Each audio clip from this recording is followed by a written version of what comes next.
الحمد لله نحمده ونستعينه ونستغفره ونؤمن به ونتوكل عليه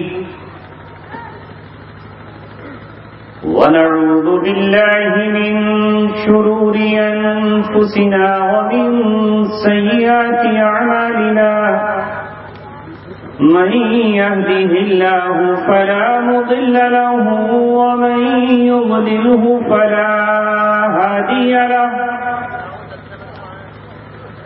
ونشهد أن لا إله إلا الله وحده لا شريك له ونشهد أن سيدنا وسندنا وشفيعنا وحبيبنا ومولانا محمدا عبده ورسوله وصلى الله عليه وعلى آله وصحبه وسلم تسليما كثيرا كثيرا. أما بعد، قال الله تبارك وتعالى في كتابه الكريم: ومن الناس من يشري نفسه ابتغاء مرضات الله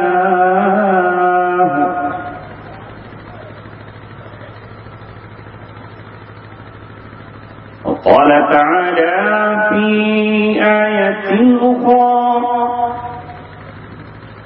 واعتصموا بحبل الله جميعا ولا تفرقوا. قال رسول الله صلى الله عليه وسلم: المسلم أخو المسلم لا يظلمه ولا يسلمه.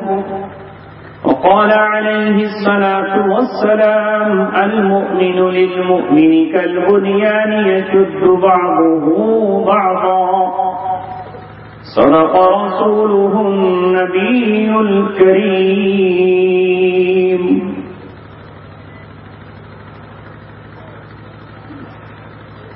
بتانے رنگ بو کو توڑ کر ملت میں گم ہو جا، بتانے رنگ بو کو توڑ کر ملت میں گم ہو جا، نہ ایرانی رہے باقی نہ تورانی نہ افغانی، یہ ہندی وہ خراسانی، یہ افغانی وہ تورانی، تو اے شرمندہ ساحل اچھل کر بے قرار.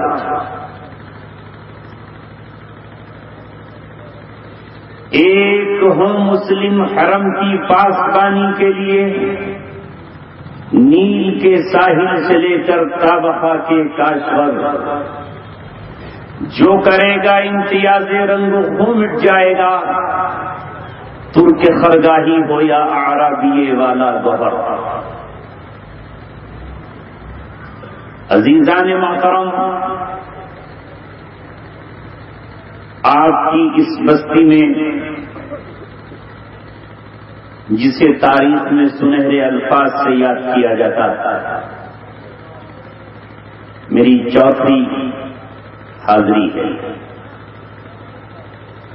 2 بار مسجد میں، ایک بار ایک مدرسے کے سالانہ اجلاس میں، اور چوتھی مرتبہ ایک عام جگہ پر جہاں آج امت کے بیشتر نوجوان، بزرگ، بچے اور بوڑھے جمع. آپ کے شہر کے چند نوجوان اس اجتماع کو چاہتے تھے کہ 8 یا 9 تاریخ میں ہو جائے، مگر اللہ تبارک و تعالیٰ کی طرف سے اجازت نہ تھی.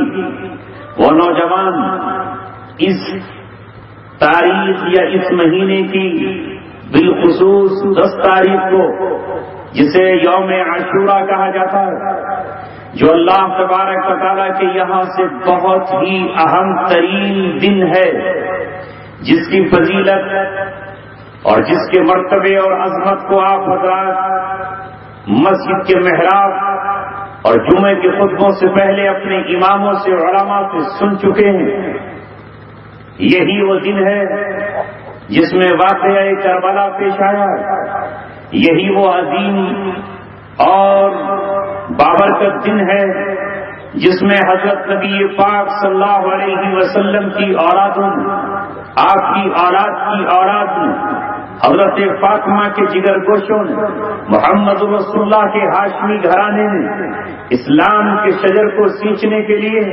اسلام کے گلشن کو پھر سے تر و تازہ دیکھنے کے لیے اور خلافت کی گاڑی پٹری سے ہٹ جانے کے بعد دوبارہ خلافت کو بحال کرنے کے لیے جو سب سے پہلا قدم اٹھایا تھا، جو سب سے پہلی اینٹ رکھی تھی اور جو سب سے پہلا اقدام کیا تھا، جس میں حضرت حسین رضی اللہ تعالیٰ نے اپنے جسم کی خون کی بوندوں کو نچوڑ کر اسلام کے پیڑ کی جڑوں میں ڈال دیا تھا، وہ دن بھی محرم کی 10 تاریخ ہے۔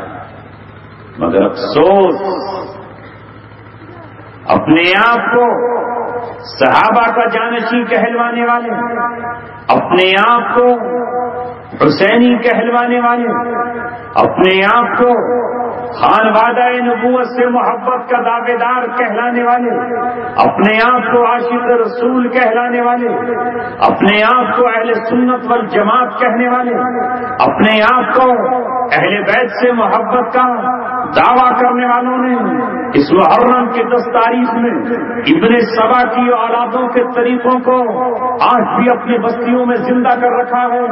آج بھی وہ صحابہ کو گالیاں دینے والوں کے طریقے کو اپنائے ہوئے ہیں، آج بھی وہ صحابہ سے نفرت کرنے والوں کے نقش قدم پر چل رہے ہیں۔ جو کچھ ایران میں ہوتا تھا اور آج بھی ہو رہا ہے، وہ آج ہم اہل سنت کو کرتا ہوا دیکھتے ہیں اور ان مقامات پر دیکھتے ہیں جنہیں اپنے اہل دیوبند ہونے کا دعویٰ ہے۔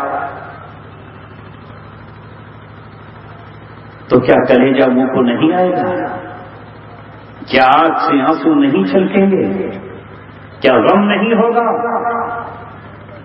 جب صحابہ سے محبت کرنے والے بھی ڈھول اور تاشے بجا رہے ہوں، جب صحابہ سے محبت کرنے والے بھی اس دن ناچ رہے ہوں اور گا رہے ہوں، جب صحابہ سے محبت کرنے والے بھی اس دن نہ جانے کیا کیا کر رہے ہوں اور حضرت حسین رضی اللہ تعالیٰ عنہ کے مقصد کو بھول گئے ہوں، اس لیے نوجوان چاہتے تھے کہ 8 تاریخ میں یا 9 تاریخ میں یہاں کوئی اجلاس ہو جائے اور شاید وہ جو برائیاں ہمارے معاشرے میں ہو رہی ہیں، جو ہم نے رافضیوں سے لی ہیں، جو ہم نے دشمنان اسلام سے لی ہیں، جو ہم نے یہودیوں کی اولادوں سے لی ہیں، جو ہم نے قاتلان حسین اور قاتلان عثمان سے لی ہیں، شاید کسی ایک کا دل پگھل جائے، شاید کوئی ایک اپنے اس عمل سے باز آ جائے، ورنہ کل قیامت میں وہ حضرت محمد رسول اللہ کے سامنے کس طرح کھڑا ہو سکے گا، کس طرح وہ کھڑا ہو پائے گا کہ اس نے اس دن جس دن آمنہ رضی اللہ تعالیٰ عنہ کے بیٹے محمد رسول اللہ کے نواسوں نے جام شہادت پیا ہو اسلام کے گلشن کو ہرا بھرا رکھنے کے لیے، اور اس دن ہم ان کے مقصد شہادت کو بھول جائیں۔ کیا کہیں آپ سے، چونکہ ہمارے اس خطے میں ایرانیوں کی حکمرانی رہی، تیمور لنگ جیسے، نادر شاہ جیسے رافضی اور اسلام کے دشمن بادشاہ رہے۔ ان کے بعد کچھ نواب آئے جنہوں نے اہل سنت کی راہ چھوڑ کر اپنی عیاشی کے لیے، زناکاری کا سرٹیفکیٹ حاصل کرنے کے لیے، چونکہ دنیا کا یہی وہ واحد گروہ ہے جس نے زنا کو حلال کر لیا ہے، یہی وہ گروہ ہے جس نے قرآن کریم سے یہ کہہ کر اپنا پلہ اور دامن جھاڑ لیا ہے کہ یہ قرآن وہ نہیں ہے جو اللہ تبارک و تعالیٰ نے نازل کیا تھا، یہی وہ گروہ ہے جب اس نے قرآن ہی کا انکار کر دیا تو اب اس کے لیے کیا باقی رہ جاتا ہے؟ اس نے کہہ دیا کہ قرآن ختم، قرآن تو یہ وہ ہے ہی نہیں، قرآن جو نازل ہوا تھا وہ صحابہ نے بدل دیا، جو قرآن نازل ہوا تھا اسے ابوبکر صدیق کی بکریاں کھا گئی، قرآن جو نازل ہوا تھا وہ حضرت عمر نے اپنے طاقت کے زور سے بدل دیا، جو قرآن نازل ہوا تھا وہ حضرت عثمان نے اپنے ڈنڈے کی طاقت سے ختم کر دیا۔ جب اس قوم کا ایمان ہی قرآن پر نہ رہا تو اب اسے آپ قرآن کی بات سمجھا کیسے سکتے ہیں؟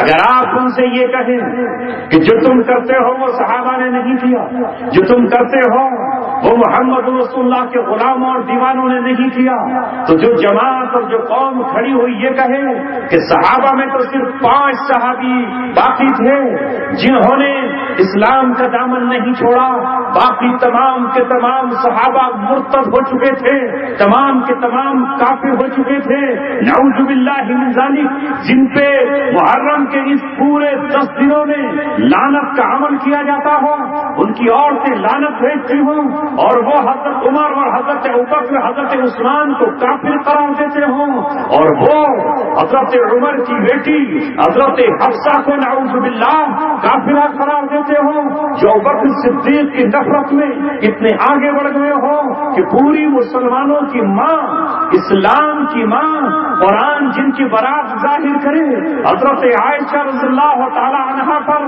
زنا کی تہمت لگاتے ہوں، انہیں جہنمی قرار دیتے ہوں، انہیں کافر قرار دیتے ہوں، اور ان کی یوم وفات پر پوری رافضیت، پورے رافضی لوگ غبارے اڑاتے ہوں، اور ان کے بچے، ان کی عورتیں، میں نقل کر کے آپ کو بتاؤں تاکہ آپ کو پتا چلے، وہ ان کے بچے یہ کہتے ہوں عائشہ فی النار، عائشہ فی النار، عائشہ فی النار، عائشہ جہنمی ہے، عائشہ جہنمی ہے، اور جن کی جرأتوں کا یہ عالم ہو کہ محمد رسول اللہ صلی اللہ علیہ وسلم کو بھی وہ یہ لکھ دے کہ محمد رسول اللہ کی شرمگاہ کو بھی جہنم کی آگ چھو کر رہے گی، اس لیے کہ انہوں نے اپنی 2 کافرہ عورتوں سے لذت حاصل کی تھی۔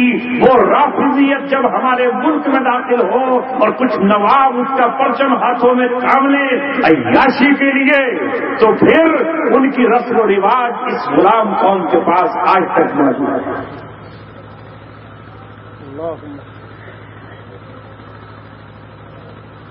سوچیے ہے کہاں، کیسے سمجھائیں، کیسے روکیں؟ نہ قوت ہے نہ طاقت ہے،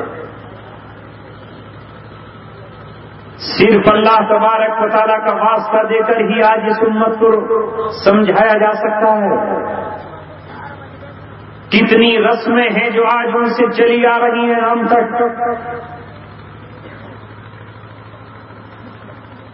اور ہمیں معلوم تک نہیں ہے۔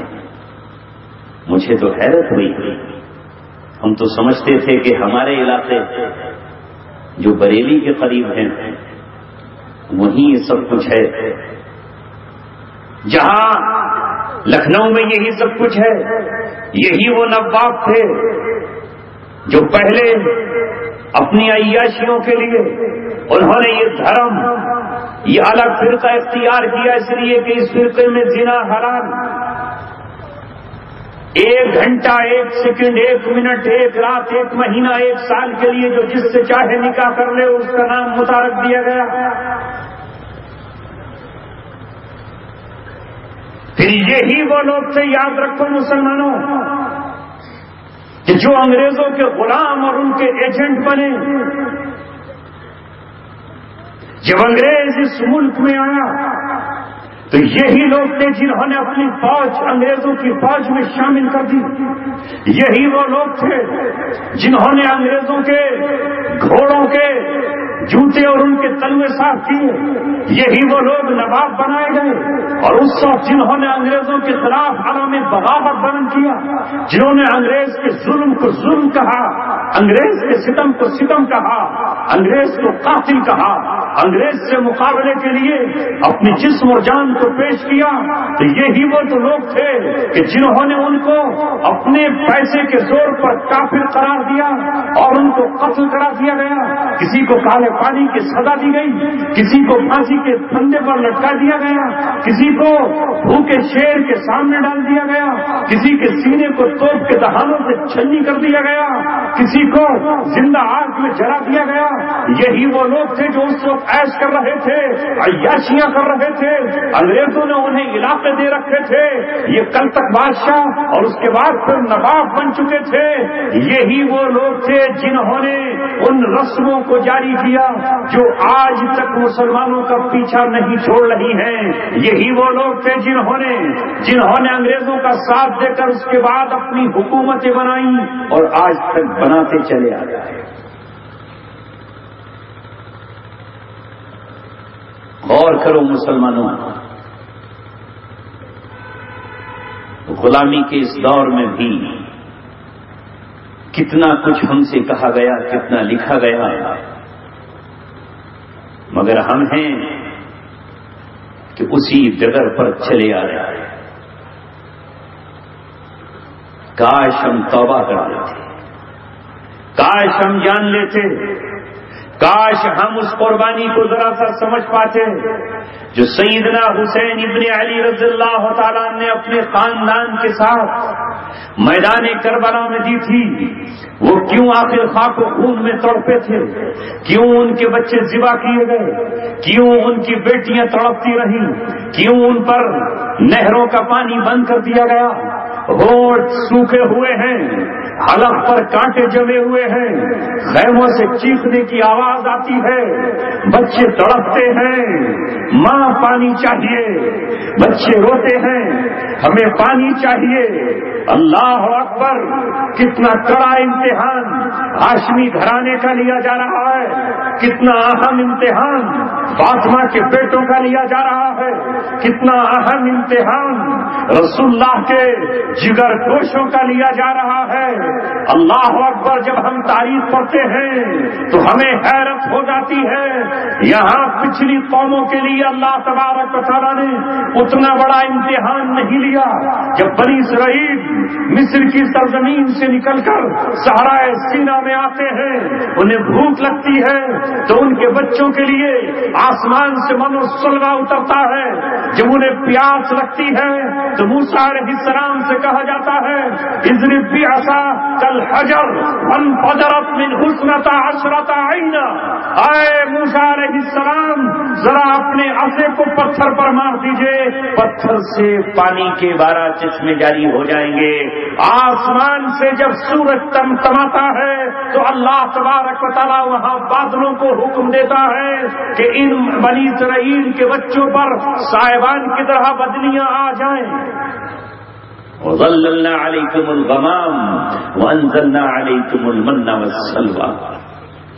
مگر اللہ اکبر، 7ویں صدی ہجری میں جس جماعت کو اللہ تبارک و تعالیٰ نے مدینہ اور مکہ میں اٹھایا، جسے پوری دنیا کا امام بنانا تھا، جس کے ہاتھوں میں امامت اور خلافت کا تاج دینا تھا، جسے اللہ تبارک و تعالیٰ کو رہبر و رہنما بنانا تھا، ان کا امتحان اتنا سخت لیا گیا کہ ایسا امتحان نہ بنی اسرائیل کا ہوا، ایسا امتحان نہ قوم حضرت لوط علیہ السلام کی قوم کا ہوا، ایسا امتحان تو کسی کا لیا ہی نہیں گیا۔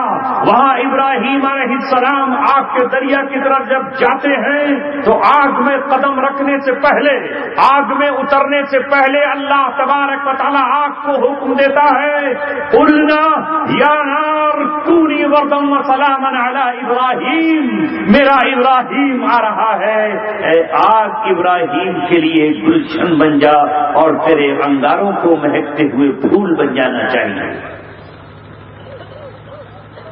مگر یہاں آمنہ کے لال نے جب اسلام کا پرچم اٹھایا، جب لا الہ الا اللہ کا نعرہ لگایا، اللہ اکبر، پوری روئے زمین کفر و شرک سے بھری ہوئی ہے۔ خانہ کعبہ 360 بتوں کی آماج گاہ بنا ہوا ہے۔ سگا چچا اس خانہ کعبہ کا متولی بنا ہوا ہے اور سونے کے ہرن چرا کر جو بتوں کی شکل میں رکھے ہوئے تھے انہیں اپنے گھر میں لا کر کے اپنی بیوی کا ہار بنوا دیا ہے جو محمد رسول اللہ کی چچی تھی. کوہرام مچ گیا. محمد رسول اللہ نے جب اعلان کیا یہ لات اور منات، یہ حبل اور عزا، انہیں پوچھنے والے غلط ہیں، چاہے وہ میرا باپ ہی کیوں نہ ہو، چاہے وہ میرے چچا ہی کیوں نہ ہو، اور چاہے وہ میرا خاندان اور کنبہ قبیلہ ہی کیوں نہ ہو، مگر باہر محمد رسول اللہ کے دیوانوں کا امتحان کیسا لیا گیا کہ حضرت خباب آگ پر لٹائے گئے ہیں، مگر آگ کو حکم نہیں ہوتا کہ تو ابراہیم علیہ السلام کی طرح ٹھنڈی ہو جا. آگ اپنے انگاروں کو سرد نہیں کرتی، آگ اپنے شوروں سے یہ نہیں کہتی کہ تم پر خباب آیا ہوا ہے اس لیے کہ خباب کا امتحان ہو رہا ہے، مگر باہر خباب تو بھی یہ کہہ دیتا ہے اے آگ ہم تجھ سے یہ نہیں کہتے کہ تجھے ٹھنڈی ہو جا، ہم اپنے جسم کے لہو سے، ہم اپنے خون کے قطروں سے تجھے بجھا کر دم لیں گے. اور محمد رسول اللہ کے دیوانے یہ کہیں گے کہ ہم آگ سے گھبراتے نہیں، ہم آگ کے دریاؤں سے ڈرتے نہیں، اگر آگ کو بجھانا ہے تو ہم اپنے پسینے اور اپنے خون سے بہا کر رہیں گے. تپتی ہوئی ریت پر حضرت بلال کو لٹایا جاتا ہے، مگر بلال یہ نہیں کہتے امیہ میں تیرے سامنے ہاتھ جوڑتا ہوں، غلطی سے میں نے اللہ اکبر کہہ دیا ہے، اے امیہ میں تیرے پیر پڑتا ہوں، میں نے دھوکے سے لا الہ الا اللہ کا اقرار کر لیا ہے.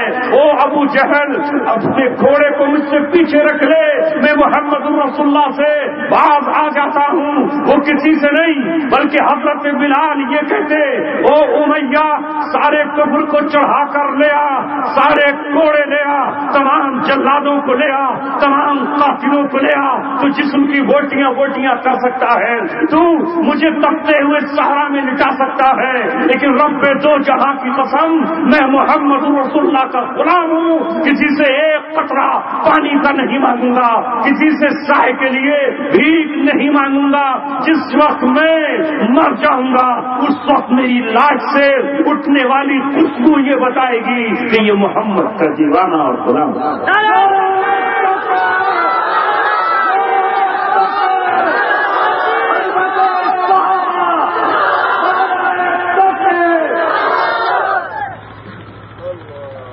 جب انہوں نے امتحان میں ثابت کر دیا کہ انہیں آگ کے انگاروں کی پرواہ نہیں ہے، جب انہوں نے ثابت کر دیا کہ وہ پھانسی کے پھندوں سے نہیں ڈرتے، انہوں نے ثابت کر دیا کہ وہ سولی کی نوک سے نہیں گھبراتے، انہوں نے ثابت کر دیا کہ چمچماتی ہوئی تلواریں ان کے دلوں میں خوف پیدا نہیں کر سکتی، جب انہوں نے ثابت کر دیا کہ ایک لمحے کے لیے فرشتے سوچ سکتے ہیں مگر یہ وہ جماعت ہے محمد رسول اللہ کی جو صرف اللہ تبارک و تعالیٰ پر یقین رکھتی ہے اور اللہ تبارک و تعالیٰ کے لیے مچلتی ہے، اسی کے لیے تڑپتی ہے.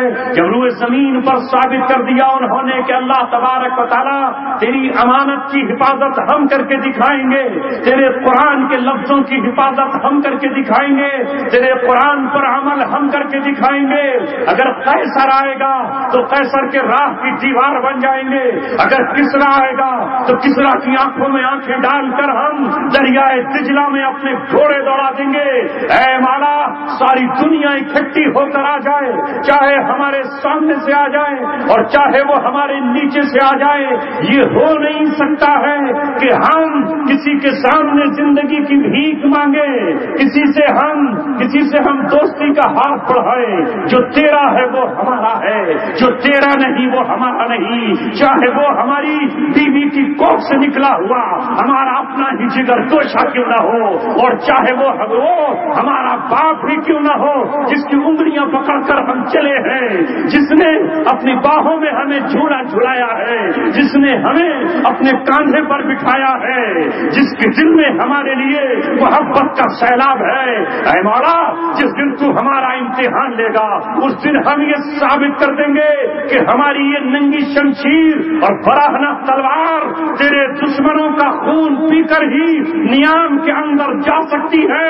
اگر سگا باپ مقابلے پر آئے گا تو ایک لمحے میں یہ تلوار اس کو یہ بتا دے گی کہ محمد کے دیوانوں کے یہاں رشتہ صرف لا الہ الا اللہ محمد رسول اللہ کا رشتہ ہے۔ جو اس رشتے سے بندھا ہوا ہے وہ ہمارے جگر کا ٹکڑا، ہمارے دل کی دھڑکن، ہمارے آنکھ کا آنسو اور ہماری سانسوں میں بسا ہوا ہے۔ اور جو اس کلمے کو نہیں مانتا ہم خود سے اعلان کر دیتے ہیں یا تو وہ ہمارے راستے سے ہٹ جائے، ورنہ ہٹانے کے لیے ہم اسے تیار ہیں۔ جب اس جماعت نے انگاروں سے کہہ دیا تمہیں ٹھنڈا ہو یا گرم ہو ہمیں اس کی پرواہ نہیں ہے، جب پھانسی کے پھندوں سے کہہ دیا تم ہمارا گلا دباؤ یا مت دباؤ ہمیں اس کی پرواہ نہیں ہے، تو اللہ تبارک و تعالیٰ نے ان سے کہا کہ تم ہی میری وہ جماعت ہو جس کے سر پر میں خلافت کا تاج باندھتا ہوں۔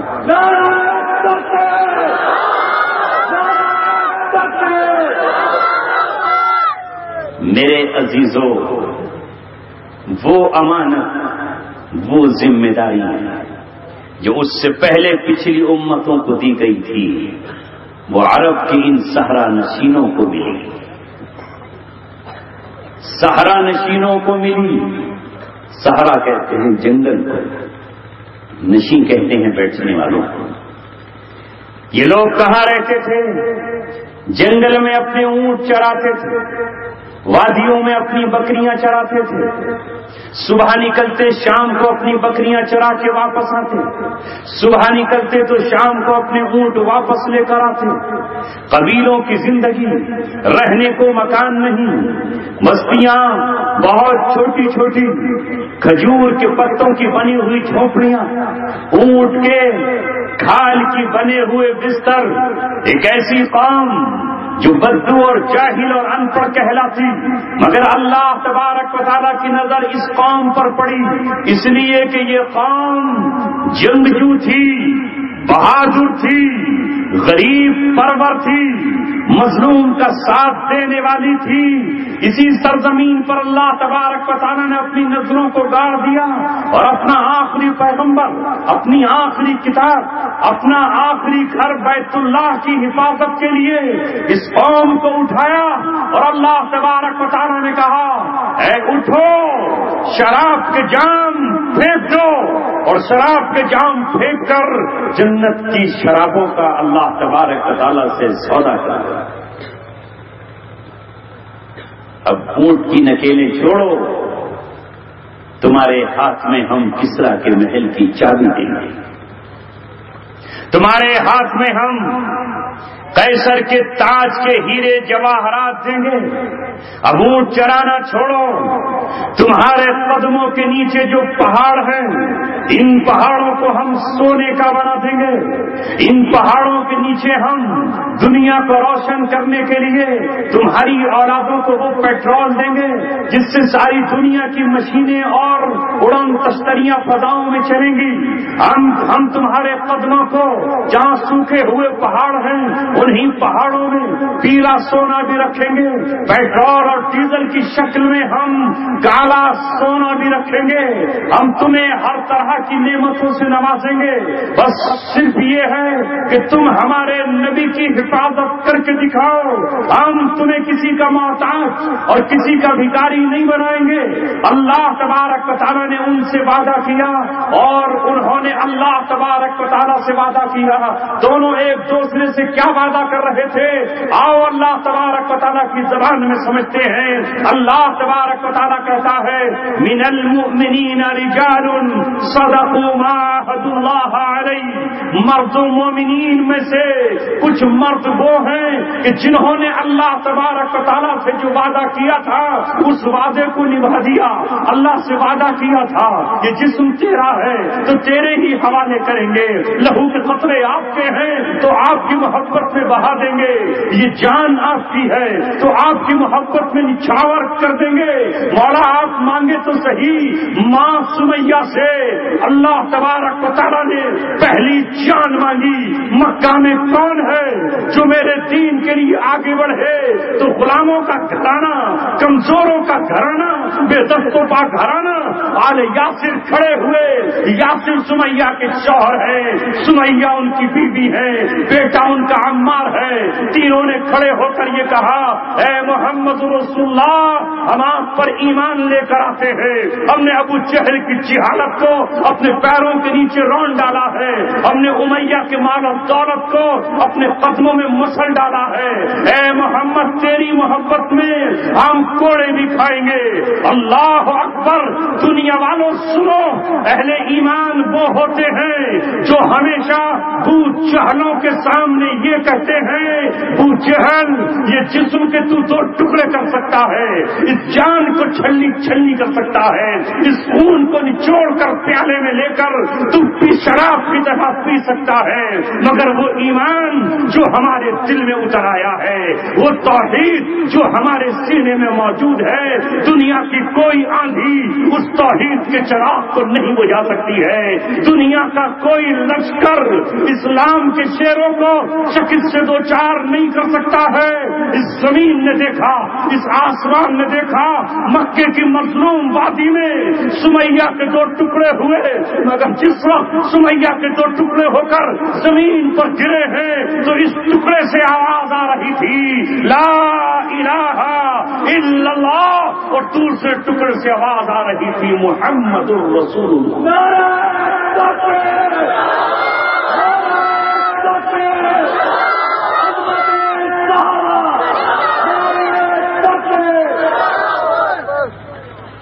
یہ تھے وہ مسلمان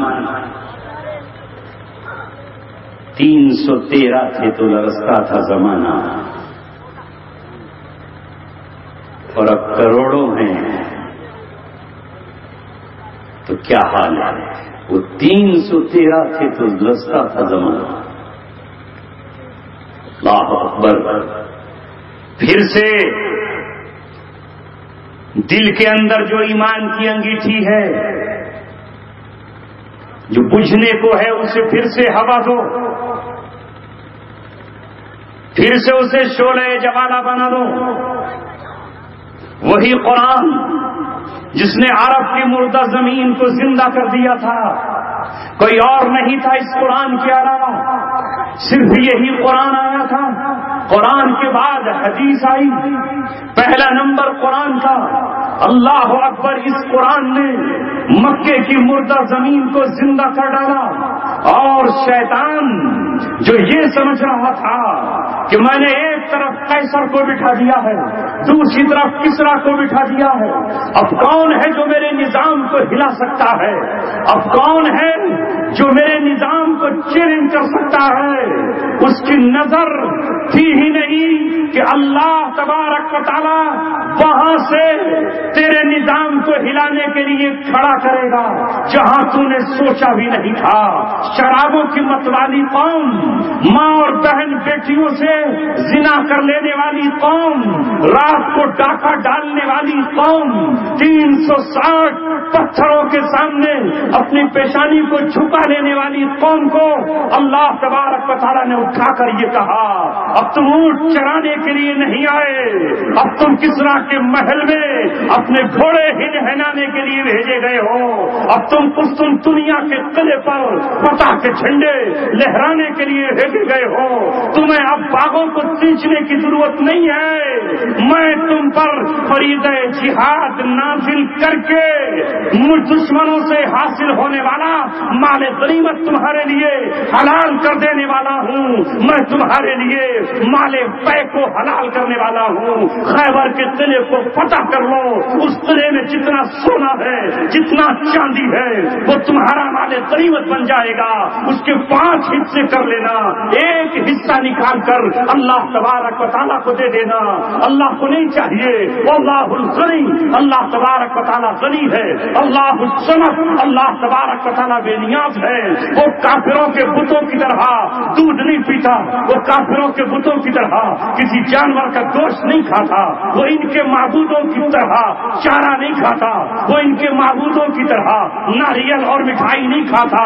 اللہ تبارک و تعالیٰ بے نیاز ہے, اسے کچھ نہیں چاہیے.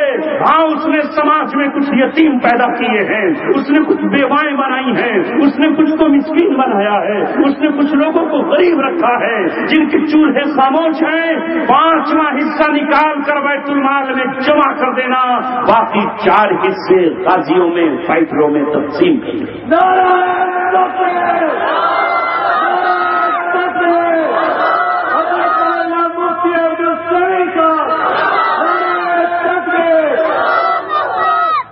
رسول پاک صلی اللہ علیہ وسلم کو اللہ تبارک و تعالیٰ نے کہا کہ جس طرح میں نے پچھلی امتوں کو یہ کہہ دیا تھا کہ وہ جس جانور کی قربانی کریں گے تو گوشت نہیں کھائیں گے, لیکن آپ کے لیے اور آپ کی امت کے لیے میں نے حلال کر دیا ہے کہ قربانی کا گوشت تمہارے لیے حلال ہے.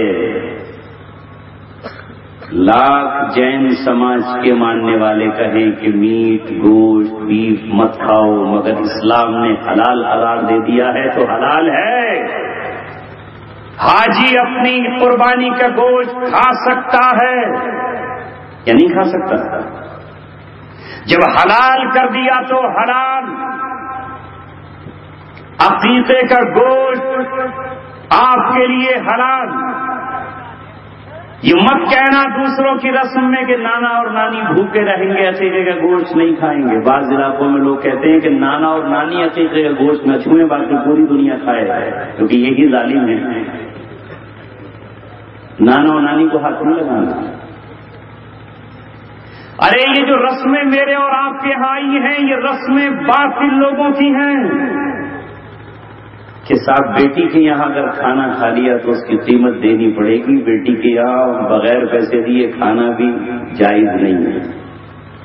اب اس لیے بیٹی کے یہاں باپ جانے سے کتراتا ہے, بھائی ڈرتا ہے کہ جیب صاف ہو جائے گی, اور بہن بھی سمجھتی ہے کہ بھائی نے کھانا کھایا اور بغیر دیے کھا کے چلا گیا. اگر نہ دے بھائی تو ساس اس پہ تانے کستی ہے کہ تیرا بھیا تھالی میں کچھ رکھ ہی نہ گیا. یعنی بہن اپنے بھائی کو کھلائے تو یہ ثواب نہیں ہے. بیٹی اپنی ماں کی دعوت کر دے اور اپنی ماں کو کھلائے تو اس پر پیسہ وصول کرے. یہ کون سا سماج ہے؟ یہ کس کی روایات ہیں؟ انہی کی جن سے دوستیوں کے لیے آپ کے دل ہر وقت مچلتے رہتے ہیں, جن سے یاری کرنے کے لیے آپ تڑپتے رہتے ہیں, جن کے بغیر آپ کی ایک شام اور ایک صبح نہیں گزرتی کہ خدا نہ خواستہ اگر یہ ٹوٹ گئے تو عزت کہاں سے آئے. عزت ان کے پاس نہیں ہے. وَلِلَّهِ الْعِزَّةُ وَلِرَسُولِهِ وَلِلْمُؤْمِنِينَ. عزت اللہ کے لیے ہے, عزت اس کے رسول کے لیے ہے, اور عزت اہل ایمان کے لیے ہے. جن لوگوں نے کل یہودیوں کے یہاں, عیسائیوں کے یہاں, مکہ کے مشرکین اور بت پرستوں کے سرداروں کے یہاں عزت تلاش کی اور ان سے رشتے ناطے بنائے, ان سے دوستیاں گاٹھی اور ان کے ارد گرد چکر لگائے, ان سے محبت کے نعرے لگائے, ان سے تعلقات منقطع نہیں کیے, ان سے برات کا اعلان نہیں کیا, ان سے دشمنی کا اعلان نہیں کیا. اللہ تبارک و تعالیٰ نے انہی کو منافق قرار دیا اور کہا یبتغون عندهم العزہ، یہ عزت ان کے پاس تلاش کرتے ہیں جن کے پاس عزت ہے نہیں، جن پر اللہ تبارک و تعالیٰ نے ذلت مسلط کر دی ہے۔ عزت اللہ کے لیے ہے، اس کے رسول کے لیے ہے اور مومنین کے لیے ہے۔ 1400 سال پرانی سیرت اٹھاؤ، قرآن پڑھو، 313 کو اللہ تبارک و تعالیٰ نے عزت عطا فرمائی، ان کے مقابلے میں 1000 نکلے تھے، 70 گرفتار کر لیے گئے، 70 کو قتل کر کے جب ان کی لاشیں سڑ گئیں، پھول گئیں، پھٹ گئیں اور ان میں سے بدبو آنے لگی تو محمد رسول اللہ نے انہیں بدر کے کنویں میں ڈال کر انہیں ذلیل کرایا۔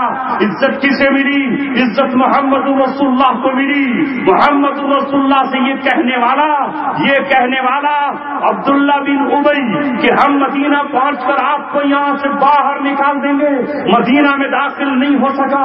اس کا بیٹا تلوار سوٹ کر اس کی اونٹنی کے سامنے کھڑا ہو گیا اور اس نے یہ کہا کہ تو نے یہ کہا تھا لَنُخْرِجَنَّ الْأَعْزُّ مِنْهَا الْأَذَلَّ، کہ ہم ذلیلوں کو جو مدینہ آئے ہیں انہیں باہر نکال دیں گے۔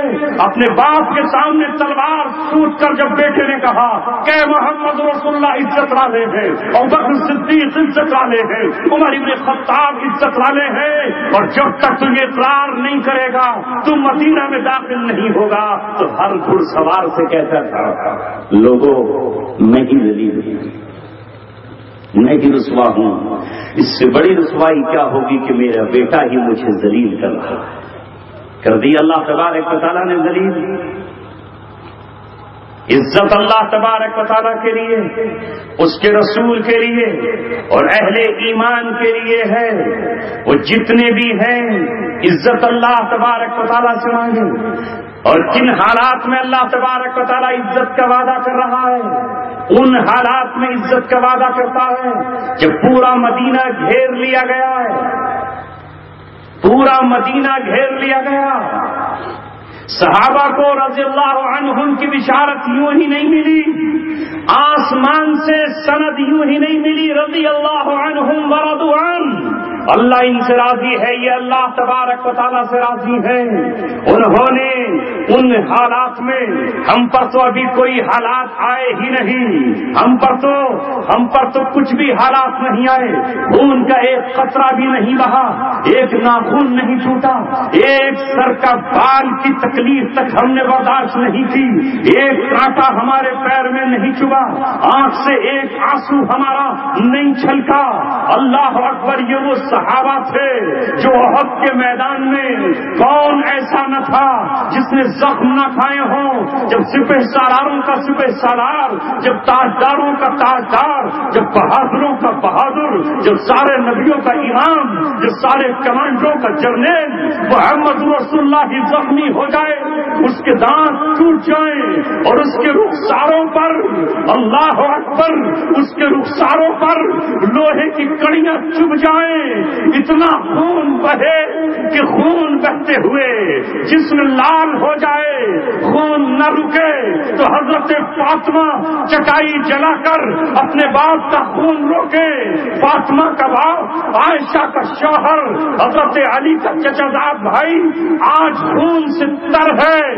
70 لاشیں وہ ہیں ان بہادروں کی، رب ذوالجلال کی قسم، جن کی بہادری دیکھ کر فرشتے زمین پر اتر آئے تھے اور اللہ تبارک و تعالیٰ سے کہا تھا مولا ایک بار موقع دے دے ان بہادروں کے شانہ بشانہ کھڑے ہونے کا۔ جب وہ بدر میں اپنی بہادری کے جوہر دکھا رہے تھے تو جبریل اللہ سے کہہ رہا تھا اے مولا مجھے بھی ان بہادروں کے پاس کھڑے ہونے کا موقع دے دیجئے، اے رب کعبہ میں تیرا غلام، میں تیرا فرما بردار ہوں، مجھے موقع دے۔ اللہ تبارک و تعالیٰ نے کہا جبریل جا، آج میرے بہادروں نے اپنی بہادری کے جوہر دکھا دیے ہیں، ان کے دائیں کھڑا ہو جا، ان کے بائیں کھڑا ہو جا، جو ان کے سامنے آئے اس کا سر قلم کر دے، جو ان کی طرف ٹیڑھی نظر سے دیکھے اس کے کوڑے سے گردن کو توڑ دے، جو تلوار ان کی طرف بڑھے اور اس کی انگلیاں کاٹ ڈال. وَاضْرِبُوا فَوْقَ الْأَعْنَاقِ وَاضْرِبُوا مِنْهُمْ كُلَّ بَنَانٍ. یہ 313 کی مدد کے لیے جو فرشتے آسمان سے آئے تھے، رب دو جہاں کی قسم، جس طرح یہ 313 پوری روئے زمین پر نبیوں کے بعد سب سے افضل ہے، ان کی مدد کے لیے جو فرشتے آئے تھے علماء نے لکھا ہے وہ تمام ملائکہ میں سب سے افضل ہے.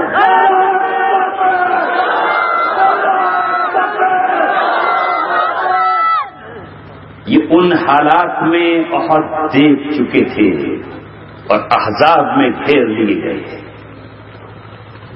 گئے. حال کیا تھا جو آپ نے سنا ہے؟ میں صرف مذاکرہ کر رہا ہوں، کوئی نئی بات نہیں بتا رہا، چونکہ اسلام 1400 سال پرانا ہے اور ہم پرانے ہی لوگ ہیں. دنیا سن لے ہم فنڈامنٹلسٹ ہیں. جسے یہ گالی لگتی ہو وہ اسلام چھوڑ کر چلا جائے، کہیں اور جائے اور اپنے آپ کو ماڈرن کہلائے. ہم فنڈامنٹلسٹ ہیں. اسلام کی بنیاد حضرت آدم نے رکھی ہے، اسی پر ہم قائم ہیں. ہم تمام نبیوں پر ایمان لانے والے اور تمام رسولوں پر ایمان لانے والے، تمام کتابوں، آسمانی کتابوں پر ایمان لانے والے ہیں. ہم جدیدیت کو کبھی قبول کرنے والے نہیں ہیں. اسلام 1400 سال پہلے محمد رسول اللہ نے کامل اور مکمل کیا ہے، پرفیکٹ کیا ہے، اسے مکمل کیا ہے، اسی کے ہم ماننے والے ہیں. سن لے ساری دنیا، کان کھول کر سن لے، سالار کارواں ہے میر حجاز اپنا، اس نام سے ہے باقی آرام جاں ہمارا. ہزاروں رنگ بدلے اہل دنیا نے، مگر ہم نے نہ اپنا کارواں بدلا نہ میر کارواں بدلا. تم بدلتے رہنا اپنے صدر 4 سال کے بعد. یہاں تو ہمارا امیر سرکار مدینہ صلی اللہ علیہ وسلم ہے. وہی ہمارے رہبر ہیں، وہی رہنما ہیں، وہی مقتدا ہیں، وہی پیشوا ہیں. انہوں نے جو کہہ دیا وہ ہمارے لیے حلال، تیرے کہنے سے حرام نہیں ہوگا. لہذا جس طرح آپ کی قربانی کا گوشت حلال، عقیقے کا گوشت حلال، آج کی حج کی قربانی کا گوشت کھا لینا اس کے لیے حلال، اسی طرح اللہ تبارک و تعالیٰ نے اپنے ماننے والے محمد رسول اللہ سے کہا ہل لے کر کھیت پہ جانے کی ضرورت نہیں ہے، کنی اور لے کر کے عمارت بنانے کی ضرورت نہیں ہے.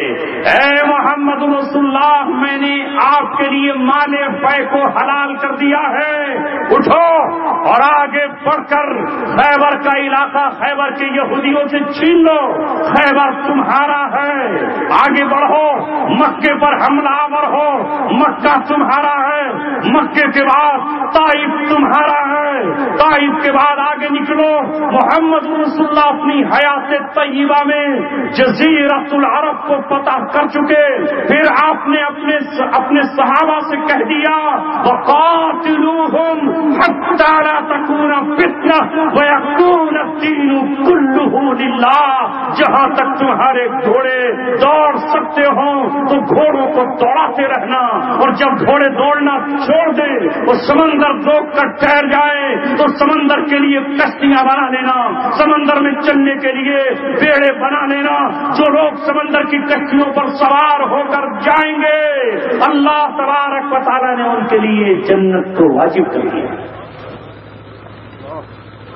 یہ حدیث سناتے وقت ام حرام آپ صلی اللہ علیہ وسلم کے پاس بیٹھی تھی.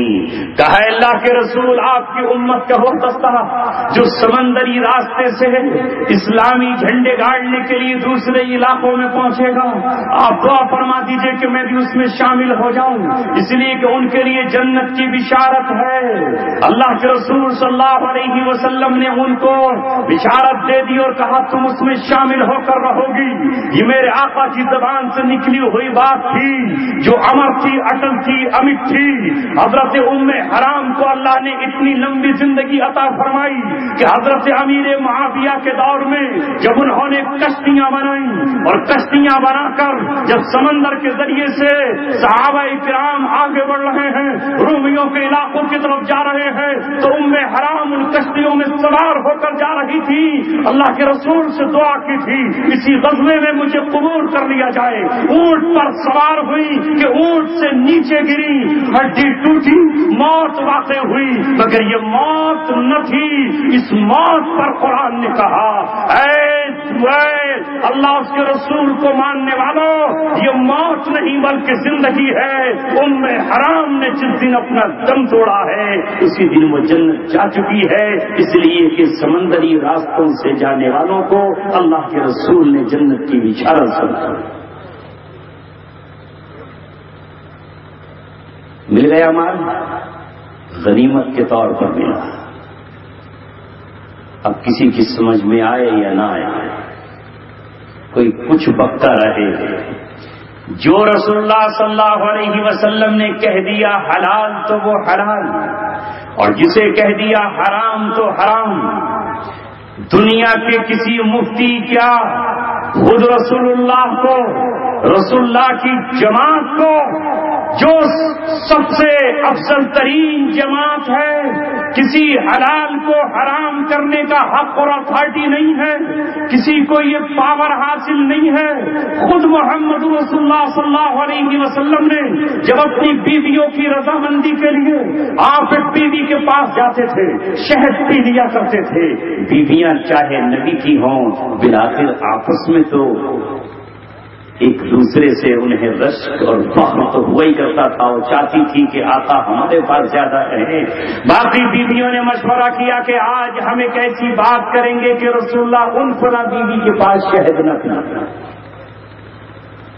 سب نے ایک مشورہ کر لیا. جب سرکار مدینہ ایک کے پاس پہنچے کہ آپ نے مغفیر استعمال کی ہے؟ آپ نے کہا نہیں، میں نے تو نہیں کی. پھر دوسری کے پاس پہنچے، کہا کہ آپ نے مغفیر استعمال کی ہے؟ یعنی میں نے تو نہیں کی. تیسری نے بھی یہی کہا. آپ کتنے سمجھدار تھے، سمجھ گئے کہ میں نے تو شہد استعمال کیا ہے اور شہد کی خوشبو کو یہ مغافیر کہہ رہی ہیں. اس کا مطلب یہ ہے کہ فلاں بیوی کے پاس میں جو عصر کے بعد شہد کا پیالہ پیتا ہوں وہ ان کو ناگوار ہے. آپ نے اپنے دل میں یہ نیت کر لی کہ آج کے بعد میں شہد استعمال ہی نہیں کروں گا تاکہ تمام بیویوں میں دوستی برقرار رہے، کسی کو ایک دوسرے سے کوئی بیر نہ رہے، حسد نہ رہے، جلن نہ رہے، تکلیف نہ رہے، کوئی اعتراض ہی نہ رہے. محمد رسول اللہ نے کہا آج کے بعد میں شہد استعمال نہیں کروں گا تاکہ میری ساری بیویاں مجھ سے راضی رہیں اور آپس میں بھی راضی رہیں. ادھر آپ نے یہ نیت کی، ادھر اللہ تبارک و تعالیٰ نے قانون نافذ کر دیا. وہ قانون قیامت کی صبح تک ہے. محمد رسول اللہ پر سورہ تحریم نازل ہوئی جو آپ کو پڑھ کر سنائی جاتی ہے. تحریم کے معنی ہے حرام کر لینا. اللہ تبارک و تعالیٰ اپنے محبوب سے محبوبانہ گفتگو ہوئے کہتا ہے اگر قرآن کی آیت نہ ہوتی رب دو جہاں کی قسم ہم یہ کہنے کی جرات نہیں کر سکتے تھے کہ محمد رسول اللہ سے بھی یہ گفتگو کی جا سکتی ہے. محمد رسول اللہ سے اللہ تبارک و تعالیٰ نے کہا یا ایھا النبی لما تحرم ما احل اللہ لک، جو چیز اللہ نے آپ کے لیے حلال کی ہے اسے آپ حرام کیوں کہتے ہیں؟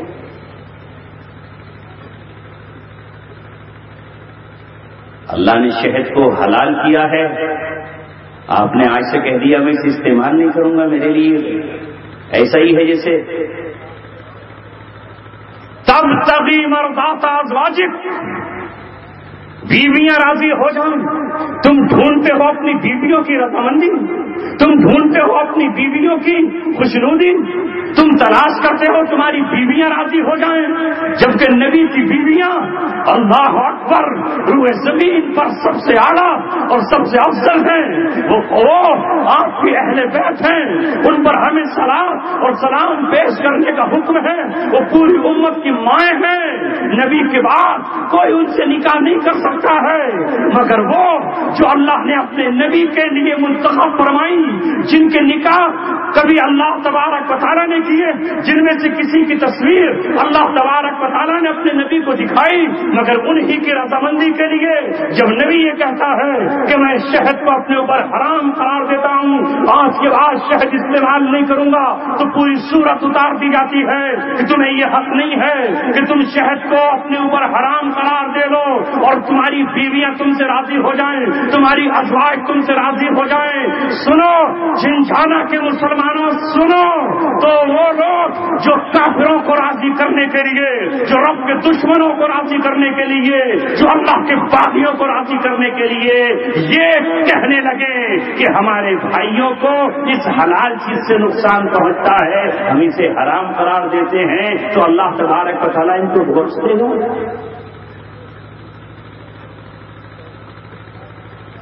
نہیں، فلاں کو تکلیف ہوتی ہے اس لیے میں فلاں چیز استعمال نہیں کروں گا۔ کون ہوتے ہیں آپ؟ جب اللہ تبارک و تعالیٰ نے کسی چیز کو حلال قرار دیا ہے تو وہ حلال ہے،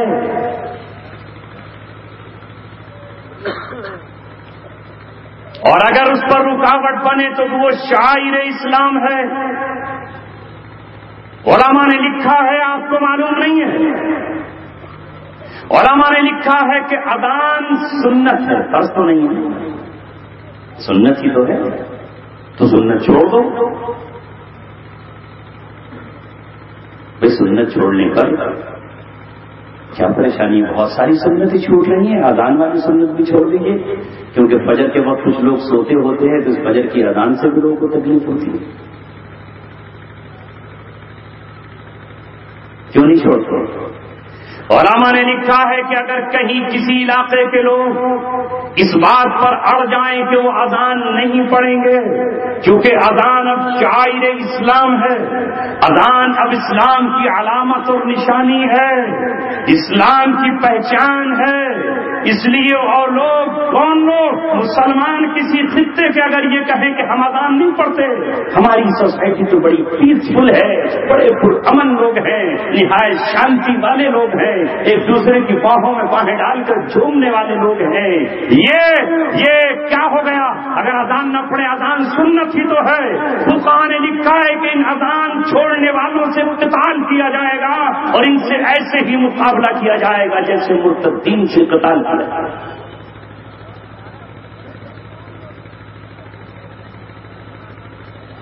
جو کہہ دیا اللہ تبارک و تعالیٰ نے، جو رسول اللہ نے کہا، رسول اللہ کو بھی اختیار نہیں۔ اب آج تو دنیا والوں کی رضامندی حاصل کرنے کے لیے سب کچھ چھوڑتے چلے جائیے کہ صاحب اس کو چھوڑ دیں گے تو وہ راضی ہو جائیں گے، راضی ہو جائیں گے۔ میں نے پہلے بھی کہا تھا اور آج پھر قرآن کی اس آیت کو یاد دلا کر آپ سے عرض کرتا ہوں، اللہ تعالیٰ 1450 برس پہلے کہہ چکا ہے وَلَن تَرْضَىٰ عَنْكَ الْيَهُودُ وَلَا النَّصَارَىٰ حَتَّىٰ تَتَّبِعَ مِلَّتَهُمْ، اور دوسری جگہ اللہ تعالیٰ کہہ چکا ہے وَلَا يَزَالُونَ يُقَاتِلُونَكُمْ حَتَّىٰ يَرُدُّوكُمْ عَنْ دِينِكُمْ إِنِ اسْتَطَاعُوا، یہ تم سے برابر لڑتے رہیں گے، قتال کرتے رہیں گے، جنگیں کرتے رہیں گے، مقابلہ کرتے رہیں گے، کب تک؟ جب تک کہ تمہیں بھی اپنے جیسا کافر نہ بنا جائے۔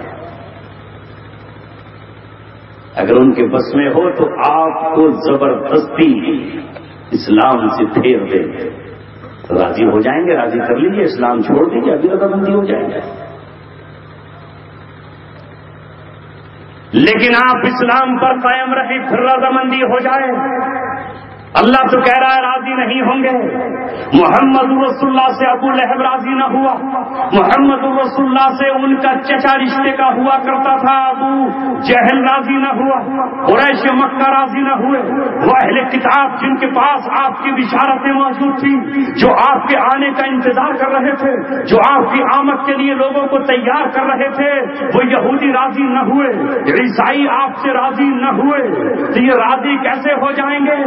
نہیں ہوں گے راضی. آپ نے کہا ان کو حکومت دے دو, یہ حکومت سے راضی ہو جائیں گے.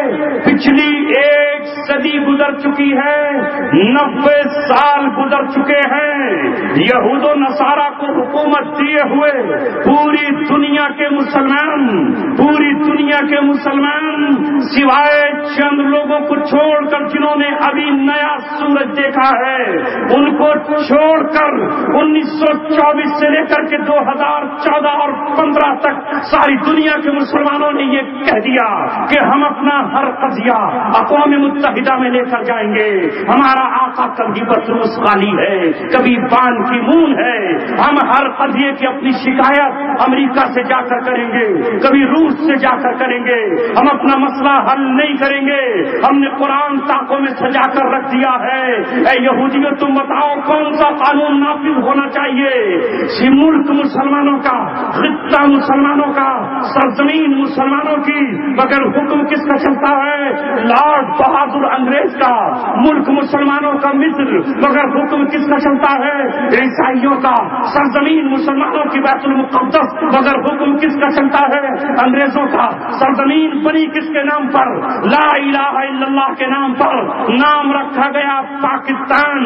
یہ پاک سرزمین ہے, مگر اس پاک سرزمین پر آج تک جو قانون چل رہا ہے یہودی ناپاک کا, جسے قرآن نے خنزیر کہا ہے, جسے قرآن نے بندر کہا ہے, جسے قرآن نے لعنت زدہ کہا ہے, انہی کے قانون کے مطابق تو ایک عورت وہاں 3 بار ملک کی وزیر اعظم بنی.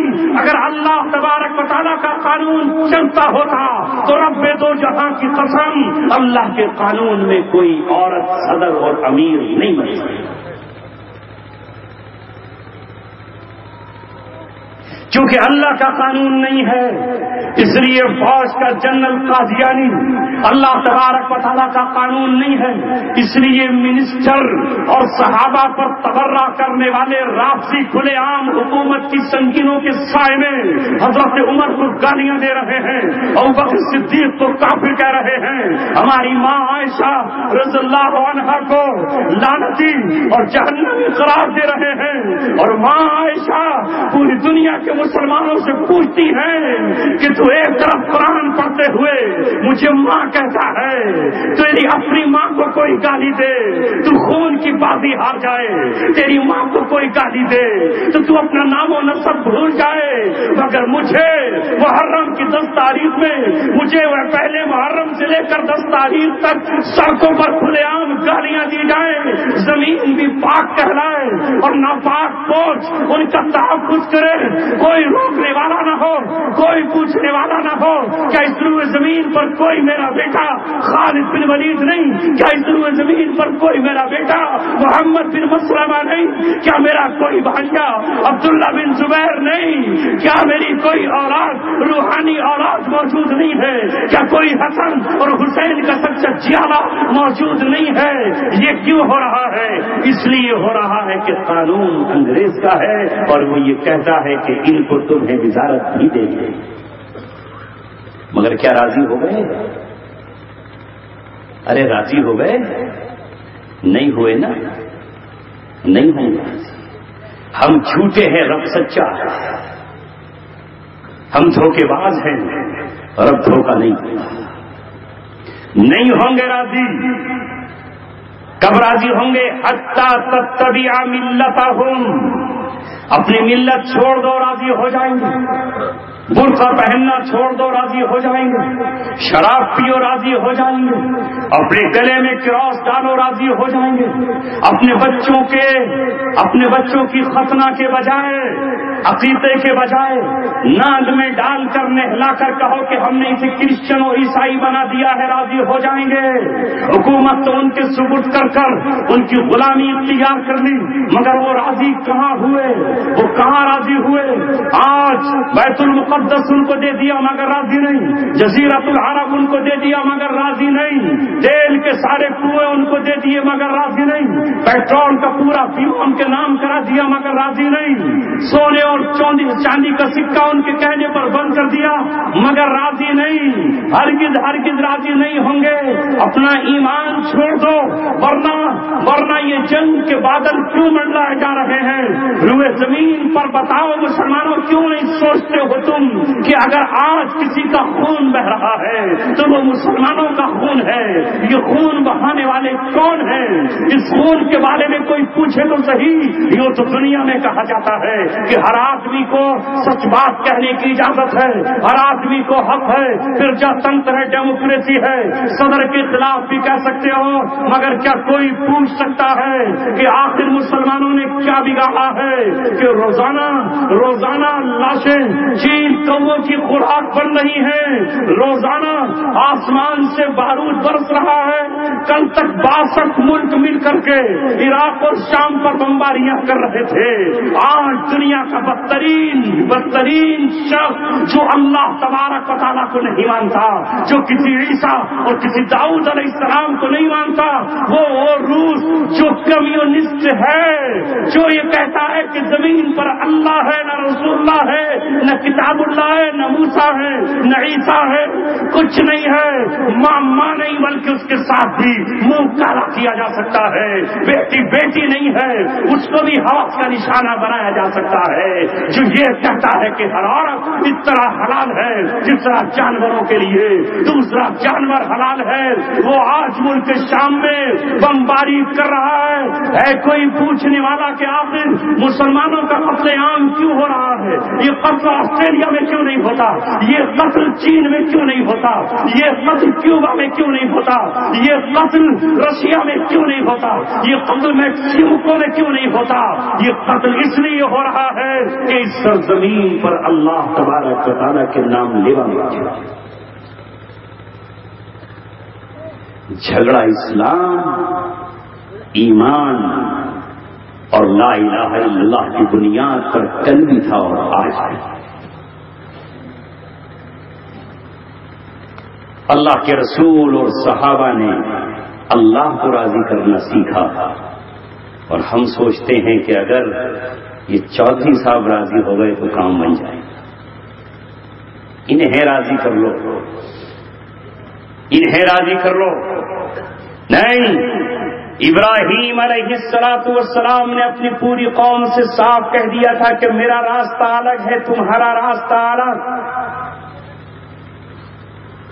محمد رسول اللہ نے مکے کی سرزمین پر کہا تھا تمہارا دین الگ، میرا دین الگ، میری شریعت الگ اور میرا طریقہ الگ۔ اللہ تبارک و تعالی حسبک اللہ ومن اتبعک من المؤمنین، اللہ تبارک و تعالیٰ نے اپنے نبی سے کہہ دیا تھا کہ آپ کو اللہ کافی ہے اور آپ کی اتباع کرنے والے مومنین کافی ہیں۔ حیی بن اخطب کو راضی کرنے کی کوشش مت کرنا، کعب بن اشرف کو راضی کرنے کی کوشش مت کرنا۔ مجھے بتاؤ مسلمانوں، میں آپ سے پوچھنا چاہتا ہوں، ایک طرف تو ہم یہ کہتے ہیں لقد کان لکم فی رسول اللہ اسوۃ حسنہ، تمہارے لیے محمد رسول اللہ کی زندگی میں سچا نمونہ موجود ہے۔ جب حضرت سمیہ کے ٹکڑے ہوئے تو کیا محمد رسول اللہ نے ابو جہل کی خوشامدیں کی تھی؟ جب بلال کو تڑپایا گیا تو کیا آپ نے امیہ کی خوشامد کی تھی؟ مجھے بتاؤ، جب خباب کو سولی پر چڑھا دیا گیا اور ان کی لاش ٹنگی ہوئی تھی، اس لاش کو دیکھ کر جب محمد رسول اللہ کا دل رویا تو محمد رسول اللہ نے کہا کہ کیا میرے جیالوں میں، میرے دیوانوں میں، میرے چاہنے والوں میں کوئی ہے جو میرے خباب کو سولی سے اتار لائے، میں اسے قبر میں دفن کر دوں، میں اسے کفنا کر مٹی میں دفن کر دوں؟ ہے کوئی جو میرے اس شہید کی لاش کو لے آئے؟ آپ نے اس وقت کے حکمرانوں سے مطالبہ نہیں کیا کہ مجھے یہ لاش دے دو، آپ نے اپنے دیوانوں کے سامنے ایک سرد آہ بھری، اللہ اکبر۔ زبیر بن عوام اسلام کا شیر اٹھا، مقداد بن اسود اٹھے، تاریخ نے نوٹ کیا دیا ہے؟ سیرت نے اپنی سیرت میں چھپا کر رکھا ہے. اور کیوں رکھا ہے؟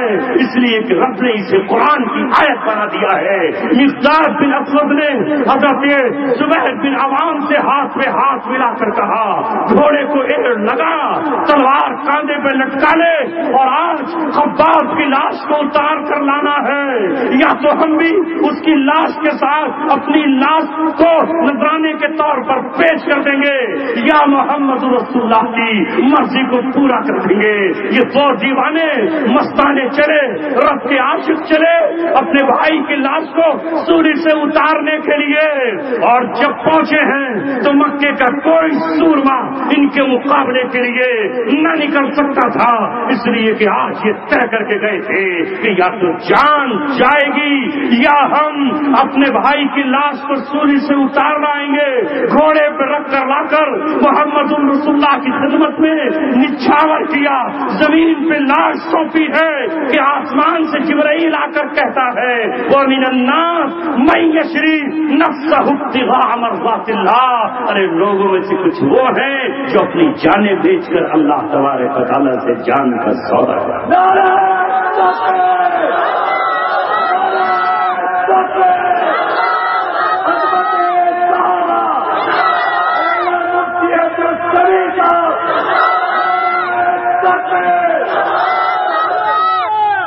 قرآن ان کی صداقت میں اتر آیا. ابو جہل نے تو ان کے ترانے نہ پڑھے, ابو لہب نے تو ان کی شان میں قصیدہ نہ کہا. وہ کیوں کہتا؟ نہیں, جس دن امت مسلمہ اس قرآن پر آ جائے گی, اللہ تبارک و تعالیٰ جس طرح دنوں کے بدلنے پر قادر ہے, راتوں کو تبدیل کرنے پر قادر ہے, چاند کو چاندنی دینے پر قادر ہے. میں اسی طرف آ رہا ہوں کہ جب صحابہ نے غزوہ خندق پر اپنے پیٹ پر پتھر باندھے, پیٹ پر پتھر بندھے ہوئے ہیں, گھر خالی ہیں, بہنوں کی حفاظت کے لیے فاطمہ اور عائشہ رضی اللہ عنہما کی حفاظت کے لیے اپنی پھوپھی صفیہ کو محمد رسول اللہ نے چھوڑ دیا ہے, اور عورتوں سے کہا ہے ہم تو مورچے پر کھڑے ہوئے ہیں, اے عورتوں تم اپنی حفاظت کے لیے چوکنا رہنا, راتوں کو جاگتی رہنا. لہذا صفیہ رات کو پہرا دیتی ہیں. ایک یہودی بری نیت لے کر ایک یہودی ان عورتوں کی طرف حملہ آور ہونے کے لیے لے کر آپ جاننے کے لیے کہ کتنی یہاں عورتیں ہیں, کتنی حفاظت پر مرد ہیں, ان کی نگرانی پر کتنے لوگ ہیں, وہ یہودی جاسوسی کے لیے پہنچا. حضرت صفیہ نے تاڑ لیا, یہ ہماری خبر جا کر بنو قریظہ کو دے دے گا, کہیں ایسا نہ ہو کہ بنو قریظہ ہماری آبرو پر حملہ آور ہو جائے, ہمارے دوپٹوں تک ان کے ہاتھ پہنچ جائے. محمد رسول اللہ کی پاک پاک بیٹیوں پر, روحانی بیٹیوں پر یہودیوں کی نظریں خراب ہو جائیں. حضرت صفیہ نے حسان بن ثابت سے جو شاعر تھے ان سے کہا کہ یہ آدمی غلط نیت لے کر آیا ہے, اے حسان اس پہ حملہ آور ہو جاؤ. حضرت حسان نے کہا میں تو شاعر ہوں, زبان کے جوہر دکھا سکتا ہوں, زمین و آسمان کے قلابے ملا سکتا ہوں, نبی کی شان میں قصیدے پڑھ سکتا ہوں, میں کعبے کی تعریف کر سکتا ہوں, نبی کے حسن و جمال کو اپنے شعر و شاعری میں پرو سکتا ہوں, مگر میں اس قابل نہیں کہ اس یہودیت کا مقابلہ کر سکوں. حضرت صفیہ نے کہا اگر تم شاعر ہو اور تم اس کے پاس نہیں جا سکتے تو میں عبد المطلب کی بیٹی ہوں, میں محمد رسول اللہ کی پھوپھی ہوں, میں ابو طالب کی بہن ہوں, میں زبیر کی ماں ہوں. اور اٹھ کر خیمے کی لکڑی اٹھائی, اس یہودی کے سر پر زور سے ماری کہ زمین پر گرا, اور اس کے بعد اس کے ہتھیار اتار لیے اور اس کی لاش پر پیر رکھ کر یہ کہا وہ یہودی محمد رسول اللہ کی بیٹیاں اتنی طاقتور ہیں کہ دشمن کا کوئی جاسوس ان کی جاسوسی کر کے رات واپس اپنی قوم کو نہیں دے سکتا.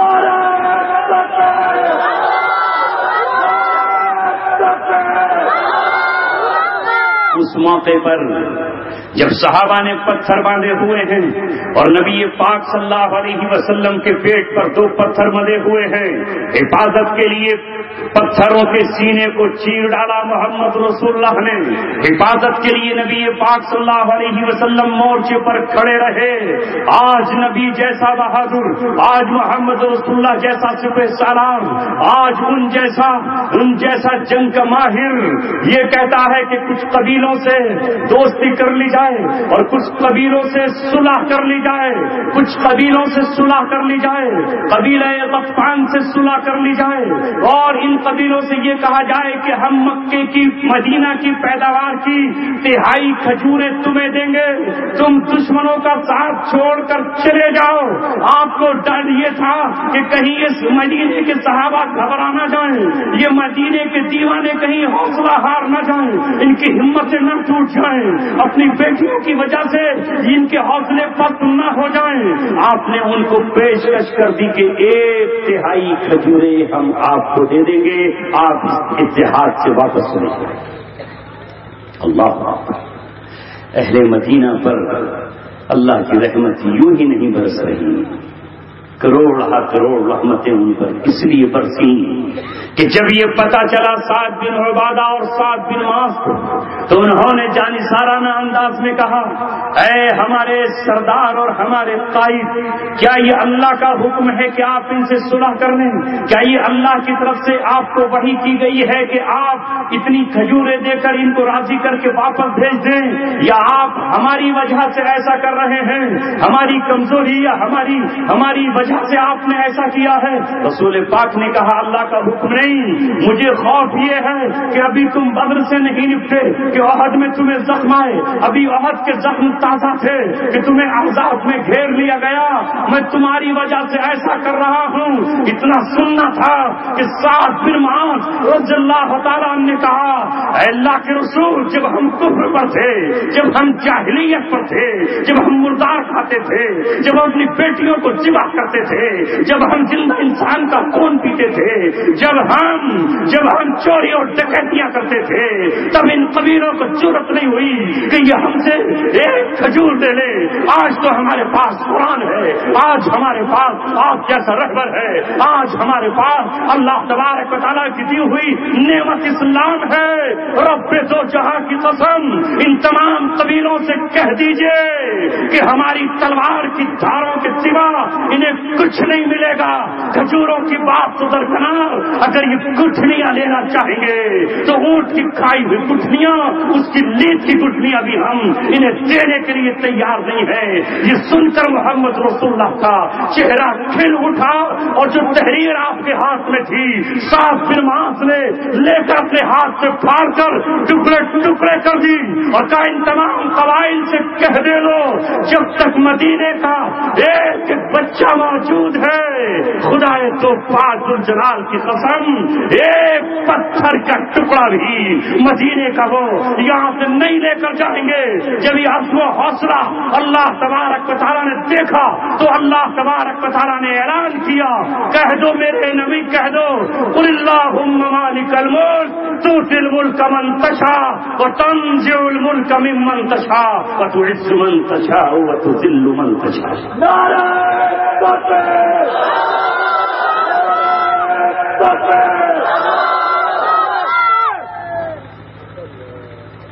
اب اس آیت کا ترجمہ تک مسلمانوں کو یاد نہیں ہے، وہ سمجھتے ہیں عزت ان کے پاس ملے گی، اگر وہ ہم سے روٹھ گئے تو پتہ نہیں کیا ہوگا، چلو چل کے ان کو منا لیں، خوش کر لیں انہیں جو اللہ تبارک و تعالیٰ کے دشمن ہیں، اور راضی ہو جائیں گے تو زندگی بچ جائے گی۔ اللہ کو راضی کرنے کی فکر کیجئے۔ اسی موقع پر اللہ تبارک و تعالیٰ نے آیت اتاری، کہہ دو، اے میرے اللہ مالک الملک، حکومت کا مالک تو ہے، تؤتی الملک من تشاء، تو جس کو چاہتا ہے حکومت دیتا ہے، وتنزع الملک ممن تشاء، اور جس سے چاہتا ہے حکومت چھین لیتا ہے، وتعز من تشاء، جسے چاہتا ہے عزت دیتا ہے اور جسے چاہتا ہے تو ذلیل و خوار کر دیتا ہے. بیدک الخیر، تیرے ہی ہاتھ میں خیر ہے. انک علی کل شیء قدیر. حالات یہ تھے کہ منافقین ہنس رہے تھے جب محمد رسول اللہ نے چٹان کو توڑ کر اس کی چمک میں کہا کہ مجھے مدائن کے خزانے دکھا دیے گئے. جب رسول اللہ نے کہا کہ مجھے کسرا کے وائٹ ہاؤس میں اپنے صحابہ کے گھوڑے دوڑتے ہوئے دکھا دیے گئے، مجھے قسطنطنیہ کی فتح دکھا دی گئی، تو منافقین کہہ رہے تھے کہ دیکھا غرہ ہؤلاء دینہم، انہیں ان کے دین نے دھوکے میں ڈال دیا ہے. یہاں پخانا کرنے جانے کے لیے تو ہتھیار لگانے پڑ رہے ہیں، اور یہ کسرا کے محل کو فتح کریں گے، یہ قسطنطنیہ کو فتح کریں گے، یہ روم کی بساط کو الٹ دیں گے، یہ روما کے تخت کو پلٹ دیں گے. یہ کیسے دیوانے اور پاگل لوگ ہیں. مگر قرآن جو کہہ چکا تھا، نبی کو جو اللہ دکھا چکا تھا، وہ دنیا نے دیکھا. عمر ابن خطاب کے تخت شاہی پر بیٹھتے ہی وہ سعد بن وقاص نبی کا ماموں جب اپنا قافلہ لے کر نکلا ہے، جس کے ساتھ بڑے بڑے عرب کے سورما اور چیالے تھے. آہا یہی ایران، سن لے ایران، اچھی طرح سن لے. ان عربوں کے اولادوں نے، ان صحابہ نے کل بھی تیری مجوسیت کی بساط کو الٹ دیا تھا. مجوسی اور یہودیوں، تم مل کر سعد بن وقاص کے قافلے کو نہ روک پائے تھے. تم نے کل بھی اپنے پل کاٹ کر یہ سمجھا تھا کہ جب ہم لکڑیوں کے پل کو بہا دیں گے تو یہ طوفان رک جائے گا. مگر یہ صحابہ کا طوفان تھا، یہ صحابہ کا سیلاب تھا. انہوں نے پلوں کی پرواہ نہیں کی اور دریائے دجلہ میں اپنے گھوڑے دوڑا دیے. اس دجلہ میں آج صحابہ کی اولادیں پھر سے اپنے گھوڑے دوڑانے کے لیے آ چکی ہے. کل کی مجوسیت کو بھی اسلام شکست دے چکا ہے، تو آج کی مجوسیت کو بھی اسلام شکست دے کر رہے گا. شکست تمہارا مقدر ہے اور فتح ہمارا مقدر ہے. اس لیے کہ اللہ تبارک و تعالیٰ صلح حدیبیہ پر کہہ چکا تھا، آج بھی کہہ چکا ہے، انا فتحنا لک فتحا مبینا. جسے شکست کہا جا رہا تھا، وہ شکست نہیں، وہ صلح نہیں، وہ فتح تھی. جسے جنگ کا آغاز کہا جا رہا تھا، وہ جنگ کا آغاز تھا. اختتام ہمارے ہاتھ میں ہے. شروعات تم نے کی تھی، شیر کو تم نے جگایا ہے، شیر کو زخمی تم نے کیا ہے. یہ وہ عرب ہیں جن کے بارے میں علامہ اقبال نے فرمایا تھا، جو آج بھی لکھا ہوا ہے، فطرت کے تقاضوں کی کرتا ہے نگہبانی، وہ بندہ صحرائی یا مرد کوہستانی.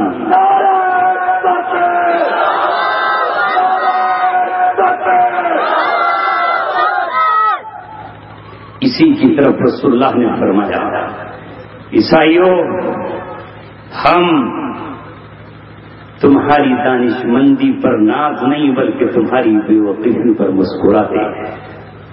مسکراتے ہیں.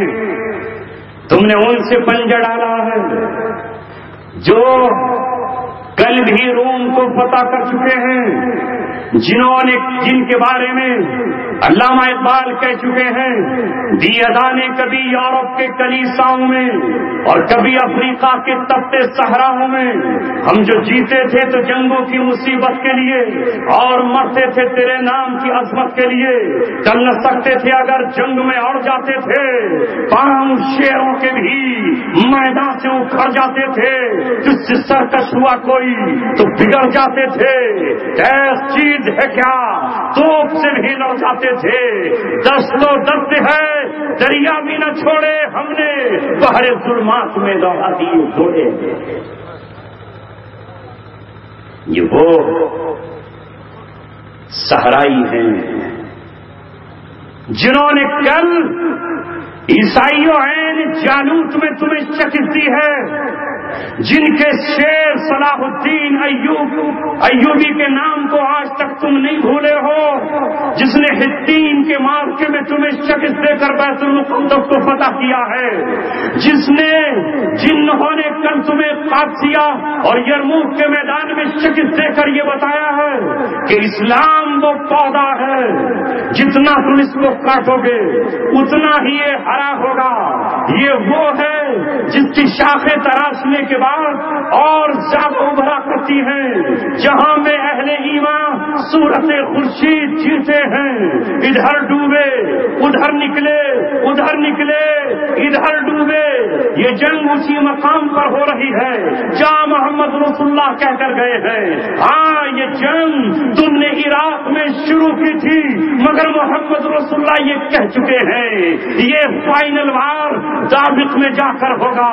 دنیا آج سے 3 سال پہلے 2011 سے پہلے سوچ نہیں سکتی تھی کہ عراق کی جنگ شام میں منتقل ہو جائے گی، عراق کی جنگ شام کے اندر پہنچ جائے گی۔ نہ ایران سوچ سکتا تھا، نہ یہ روس سوچ سکتا تھا، نہ یہودی بائبل اسرائیل سوچ سکتا تھا، مگر یہ رب کا منصوبہ ہے۔ ہاں وہ رب جب فرعون کو مارنے کے لیے جگہ منتخب کرتا ہے تو فرعون کو بحر قلزم تک لے آتا ہے، سمندر کو چیر کر ٹکڑے کر دیتا ہے، موسیٰ علیہ السلام کو گزار دیتا ہے اور دریا کو حکم ہوتا ہے وہ دریا بھی ملنا مت، فرعون کو تیرے بیچ تک آنا ہے۔ فرعون کہنے لگا واہ واہ واہ واہ، یہ تو راستے میرے بنائے ہوئے ہیں۔ جب بیچ دریا میں آیا تو اللہ تبارک و تعالیٰ نے سمندر سے کہا اب فرعون کو بتا دے کہ تم میرے لشکر کا ایک حصہ ہے۔ کہاں اس کو مارنا ہے؟ یہ اللہ تبارک و تعالیٰ ان ربک لبالمرصاد، میرا رب تمہاری گھات میں بیٹھا ہے۔ تم سوچو کہ ہماری طاقت کو کون روکے گا؟ ابرہا جب یمن سے چلا تو راستے کے قبائل اس کا راستہ نہ روک سکے۔ ابرہا جب یمن سے چلا تو راستے میں وہ سب کو رونتا چلایا، ہاتھیوں سے کچلتا چلایا اور قبائل کے لوگوں کو گرفتار کرتا چلایا۔ اس کے پاس تمہاری طرح ہاتھیوں کی فوج تھی، اللہ تبارک و تعالیٰ نے آنے دیا، یہاں تک کہ خانہ کعبہ کے اندر داخل ہو گیا، یہاں تک کہ اللہ تبارک و تعالیٰ نے اب ہاتھیوں کا امتحان لیا۔ وہ ہاتھی جو ان ہاتھیوں کا سردار تھا، جس کا نام محمود رکھا ہوا تھا، سیرت پڑھو تاریخ پڑھو، اس ہاتھی کو ابرہا نے کہا خانہ کعبہ کو ڈھا دے، مگر ہاتھی نے کہہ دیا نہیں، یہ میرے رب کا گھر ہے، یہ آسمان و زمین کے بنانے والے کا گھر ہے۔ جب ہاتھی کے برچھے مارے گئے تو چنگھاڑتا ہوا بیٹھ گیا۔ جب ہاتھی کو گودا گیا تو ہاتھی نے چیخ کر کہہ دیا جسم کو چیر کر ٹکڑے ٹکڑے کر دو، میری بوٹیاں میں گھیر دو۔ میں اللہ کے گھر کو اپنے ماتھے اور اپنی سون سے نہیں ڈھا سکتا ہوں۔ ہاتھی زخم کھاتا رہا، جب اسے دوسری جانب چلایا جاتا تو ہاتھی دوڑنے لگتا، اور جب کعبے کی طرف دوڑایا جاتا تو ہاتھی چیخنے لگتا اور زمین پر بیٹھ جاتا۔ اب اللہ تبارک و تعالیٰ نے کہا او ہاتھی تیرا امتحان ہو چکا، تیرا خون خانہ کعبہ میں بہ چکا۔ اب ابرہا کے لشکر کو ہلاک کرنے کے لیے میں ایک چھوٹے سے پرندے کو لاتا ہوں جو اپنی چونچ سے کنکر برسائے گا اور وہی اس کو کھا کر کے ختم کرے گا۔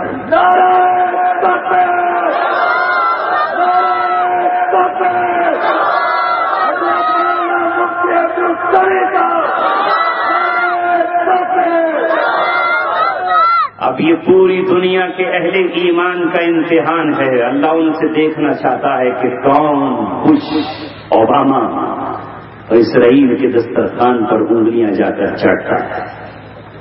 واہ، دیکھ رہے ہیں آپ؟ نہیں، اوباما ہر سال افطار پارٹی کرتا ہے اور ایمان فروش مسلمانوں کو دعوت دیتا ہے، نہیں دیتا۔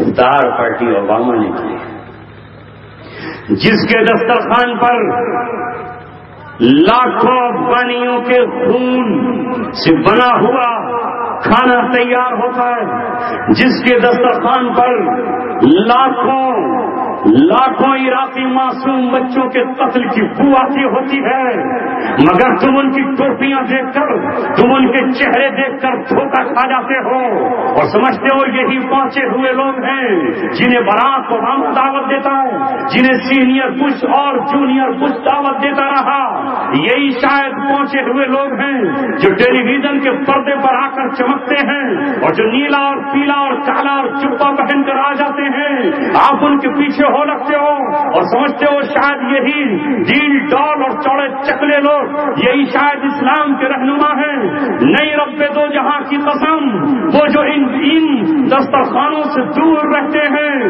جو یہ سمجھتے ہیں کہ یہ مسلمانوں کے قاتل ہیں، ہم ان کے سائے سے بھی دور ہیں، وہ تمہارے رہنما ہو سکتے ہیں، انہیں اپنا رہنما مانو۔ اللہ تبارک و تعالیٰ نے آپ کو کس سے دوستی کا حکم دیا ہے؟ جو اللہ تبارک و تعالیٰ کے ہیں آپ ان سے دوستی کریں، اور جو اس کے دشمن ہیں ان سے آپ دشمنی کریں۔ یہی اسلام کہتا ہے۔ وہ بڑے نہیں ہوتے جنہیں کفر بڑا بناتا ہے، جنہیں شرک بڑا بناتا ہے، بڑا وہ ہے جو اسلام کے لیے قربانیاں دیتا ہے۔ اور 1400 برس پہلی تاریخ کیوں نہیں دیکھتے؟ بلال کس گھر کا ہے؟ بلال کا خاندان کیا ہے؟ بلال کے باپ دادا کیا ہے؟ رنگ و نسل سے وہ افریقی ہے، وہ حبشے کا رہنے والا ایک سیاہ فام غلام ہے، مگر جب وہ اسلام کے لیے کوڑے کھاتا ہے، جب وہ اسلام کے لیے اللہ اکبر کی صدائیں لگاتا ہے، تو فتح مکہ پر محمد رسول اللہ اپنے گھر کے کسی فرد کو نہیں کہتے کہ تو کعبے کی چھت میں کھڑا ہو کر اللہ اکبر کی صدا لگا دے۔ آج یہ سعادت حضرت علی کو نہیں ملتی، آج یہ حضرت عباس کو نہیں ملتی، یہ عمر ابن خطاب کو نہیں ملتی، یہ عمر صدیق اور حضرت عثمان کو نہیں ملتی، یہ سعادت ملتی ہے اس بلال کو جس بلال نے پسلیاں توڑ دینے والی چٹان کے نیچے بھی اللہ اکبر کی صدا لگائی تھی۔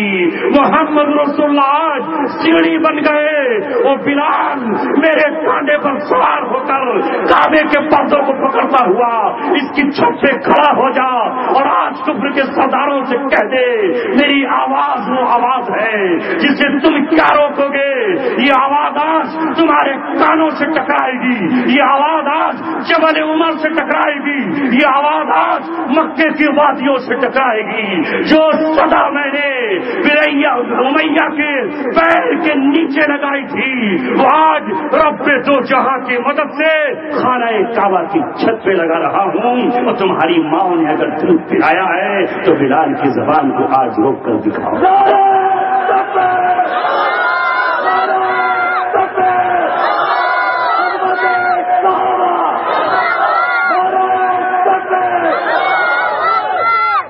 اس لیے میں یہ تاریخ بتا رہا ہوں کہ اللہ تبارک و تعالی ایسے ہی قبول نہیں کرتا۔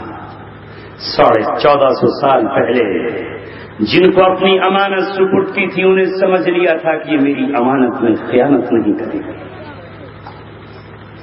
جب نبی پاک صلی اللہ علیہ وسلم نے فتح مکہ پر یہ کہہ دیا کہ کوئی بت باقی نہ رہے، لا تدا صنما فی بیت مکہ، مکے کا ایک ایک گھر چھان مارو، طائف میں کوئی بت نہ رہے، مدینہ میں کوئی نہ رہے، جزیرۃ العرب میں کوئی نہ رہے۔ 3 حدیثیں مولانا علی میاں نے کتاب المرتضی میں نقل کی ہیں، جس میں ایک راوی ابو الحیاج ہیں، وہ حضرت علی سے روایت کرتے ہیں۔ حضرت علی نے اپنے دور میں کہا جب وہ خلیفۃ المسلمین تھے کہ کیا میں تجھے ایسے کام کے لیے نہ بھیجوں جس کے لیے مجھے میرے نبی محمد رسول اللہ نے بھیجا تھا؟ کہا کس کام کے لیے؟ کہا میرے نبی نے کہا تھا کہ کوئی بت نہ چھوڑنا کہ اسے ختم کر دینا، اور کوئی پکی قبر نہ چھوڑنا کہ اسے زمین کے برابر کر دینا۔ محمد رسول اللہ نے یہی کہا کہ آپ نے یہ نہیں کہا اللہ تبارک و تعالیٰ یہود و نصارہ پہ لعنت کرے، انہوں نے اپنے نبی نبیوں کی قبروں کو عبادت گاہ بنا لیا تھا. ذرا اندازہ لگائیے یہ فریضہ کون انجام دے سکتا ہے؟ 1400 برس پہلے یہ عربوں نے انجام دیا, محمد کے غلاموں نے انجام دیا. آج بھی دنیا میں اگر اس کام کو, اس سنت کو, نبی کے اس طریقے کو کوئی زندہ کر سکتا ہے کہ پکی قبر کو وہ زمین کے برابر کر دے, تو میں اور تو نہیں, میں اور تو جو طواف کی تیاریاں کر رہے ہیں یہ وہی ہیں جنہوں نے آج پوری دنیا کو ثابت کیا. اسلامک اسٹیٹ زندہ باد. میرے عزیزوں, سوچو آپ کا اسلام کیسا ہے اور اللہ کون سا اسلام چاہتا ہے. ہم تو آج کہہ دیں گے کہ ابراہیم علیہ السلام تو ہمارے ہیں ہی نہیں. غور کیجئے, دنیا پھر محمد رسول اللہ کی پیشین گوئیوں کے مطابق آگے بڑھ رہی ہے, جس طرح 7ویں صدی میں آگے بڑھی کہ رسول اللہ کو آنا تھا وہ آ گئے. اب نبی پاک صلی اللہ علیہ وسلم کی پیشین گوئی کے مطابق مارکا بالکل عین آپ کی احادیث کے مطابق ملک شام تک پہنچ گیا.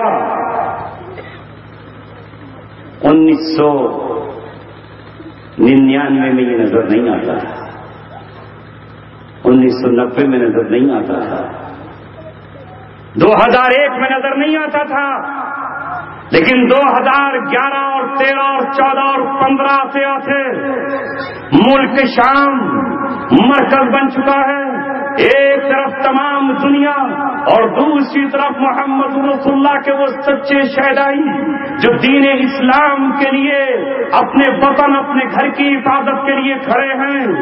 کیا اپنے گھروں کی حفاظت کرنا دنیا کا قانون نہیں ہے؟ کیا آپ بتاؤ, اگر ہندوستان پر چین حملہ آور ہو جائے تو ہندوستان کے باشندے اس کا دفاع کریں گے یا نہیں کریں گے؟ کیا ہندوستان پر اگر بنگلہ دیش حملہ آور ہو جائے تو کیا یہاں کے رہنے والے اپنی سرحدوں کی حفاظت کریں گے یا نہیں کریں گے؟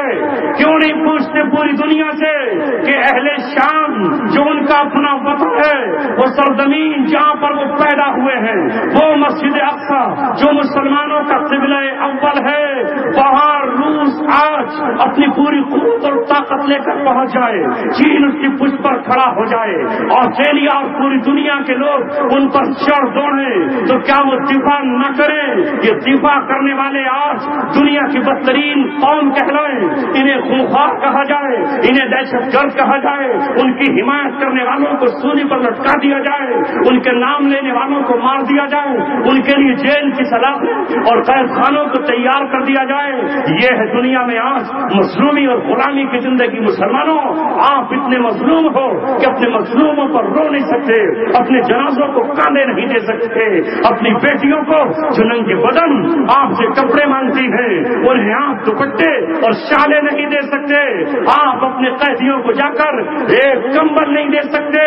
دنیا میں کس جانور نے دوسرے جانور کے ساتھ یہ ظلم و ستم کیا ہے؟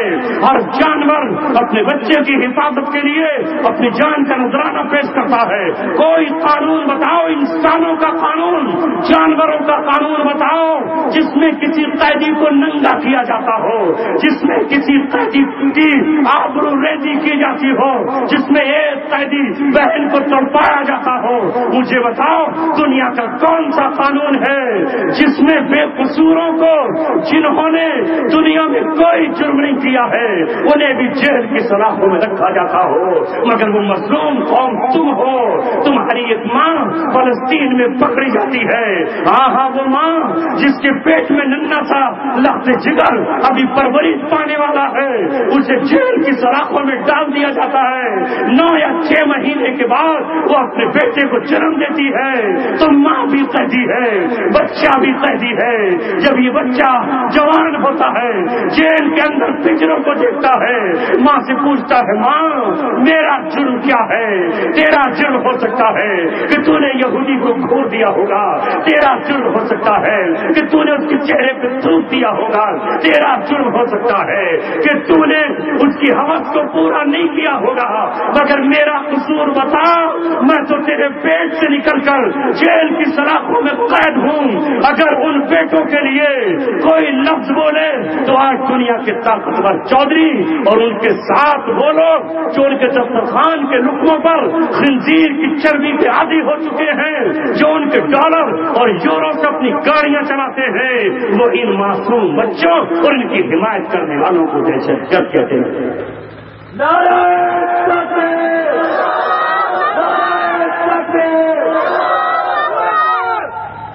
میرے دوستو عزیزو، ہم کسی کے ٹھیکیدار اور ذمہ دار نہیں ہیں۔ ہر شخص کو انسان ہونے کے ناطے نہیں، جانور ہونے کے ناطے بھی اپنے دفاع کا حق ہے۔ ایک مرغی اپنے بچوں کی حفاظت کے لیے بلی کا مقابلہ کرتی ہے چاہے مر جائے۔ ایک چیل سے اپنے بچوں کو بچانے کے لیے ایک مرغی اپنے پروں سے اڑ کر اس پہ حملہ آور ہوتی ہے۔ ایک بندریا اپنے بچے کو سینے سے چمٹائے پھرتی ہے اور اس کے بچے کو ٹیڑھی نظروں سے دیکھنے والے انسان کے سر پہ لپٹ جاتی ہے۔ ایک سانپن، ایک ناگن اپنے شوہر کے قاتل کے پیچھے پڑ جاتی ہے، کبھی اس کی جوتیوں میں چھپ کے حملہ کرنا چاہتی ہے، کبھی اس کے بستر پر لیٹ کر اسے ڈسنا چاہتی ہے۔ اپنے شوہر کی آنکھوں میں اس کے قاتل کی تصویر دیکھ کر اپنی آنکھوں میں اتار لیتی ہے۔ اس وقت تک نہیں بھولتی جب تک اپنے شوہر کے قاتل کو ڈس کر موت کا گھونٹ نہیں پلا دیتی، یا خود اپنے شوہر کے ساتھ مر نہیں جاتی۔ اس لیے سانپن اور ناگن کو یاد رکھا جاتا ہے، اس لیے سانپ کی آنکھیں پھوڑی جاتی ہے کہ اس کی بیوی ہمیں نہیں چھوڑے گی۔ اے مسلمانوں اور اے دنیا کے ذلیل بندروں کی اولادوں، کیا تم نے مسلمانوں کو سانپوں سے بدتر سمجھا ہے؟ تم نے بلیوں سے بدتر سمجھا ہے؟ تم نے بندروں سے بدتر سمجھا ہے کہ بندر اپنے بچوں کی حفاظت کے لیے اٹھ کھڑے ہوں، شیر اپنے بچوں کی حفاظت کے لیے اٹھ کھڑے ہوں اور یہ اپنے بچوں کی حفاظت نہ کرے؟ میں کہوں یا نہ کہوں، زخم اہل شام نے جھیلے ہیں، زخم اہل یمن نے جھیلے ہیں، زخم اہل عراق نے جھیلے ہیں۔ وہ 5 سال کا بچہ جس نے اپنی ماں کا تازہ خون بہتا ہوا دیکھا ہے، جس نے اپنی بہن کے کپڑے اتارتے ہوئے دیکھے ہیں، جس نے اپنی ماں کو فوجیوں کے ہاتھوں میں مجبور تڑپتے ہوئے دیکھا ہے، جس نے ابو غریب جیل میں اپنی ننگی بہنوں کو دیکھا ہے، وہ ہم ہندوستانیوں سے پوچھنے نہیں آئیں گے، وہ ہم سے پوچھنے نہیں آئیں گے۔ یہ وہ ہے خدا کی قسم، جب ان کے پاس صومالیہ کی خبر آئی تو صومالیہ پہنچ گئے، ان کے پاس جب افغانستان سے چیخوں کی آوازیں آئیں تو یہ 1979 سے لے کے 1989 تک اس وقت کے سب سے بڑے نمرود روس کے مقابلے پر نکلے اور حرم محترم کو چھوڑ کر چلے گئے، خواتینوں کو روند کر چلے گئے۔ رب دو جہاں کی قسم، تو نے ان شیروں کو جو کل تک سوئے ہوئے تھے پھر سے جگایا ہے۔ اب تو خود شیر کی کچھاڑوں میں پہنچا ہے۔ امریکہ تو نے اپنی موت خود مانگی ہے، تو شیر کے پنجرے میں خود پہنچ گیا ہے۔ اس وقت واپس نہیں آئے گا جب تک وہ اپنے جبڑوں میں تجھے دبا کر تیری ریڑھ کی ہڈی کو توڑنے لگے۔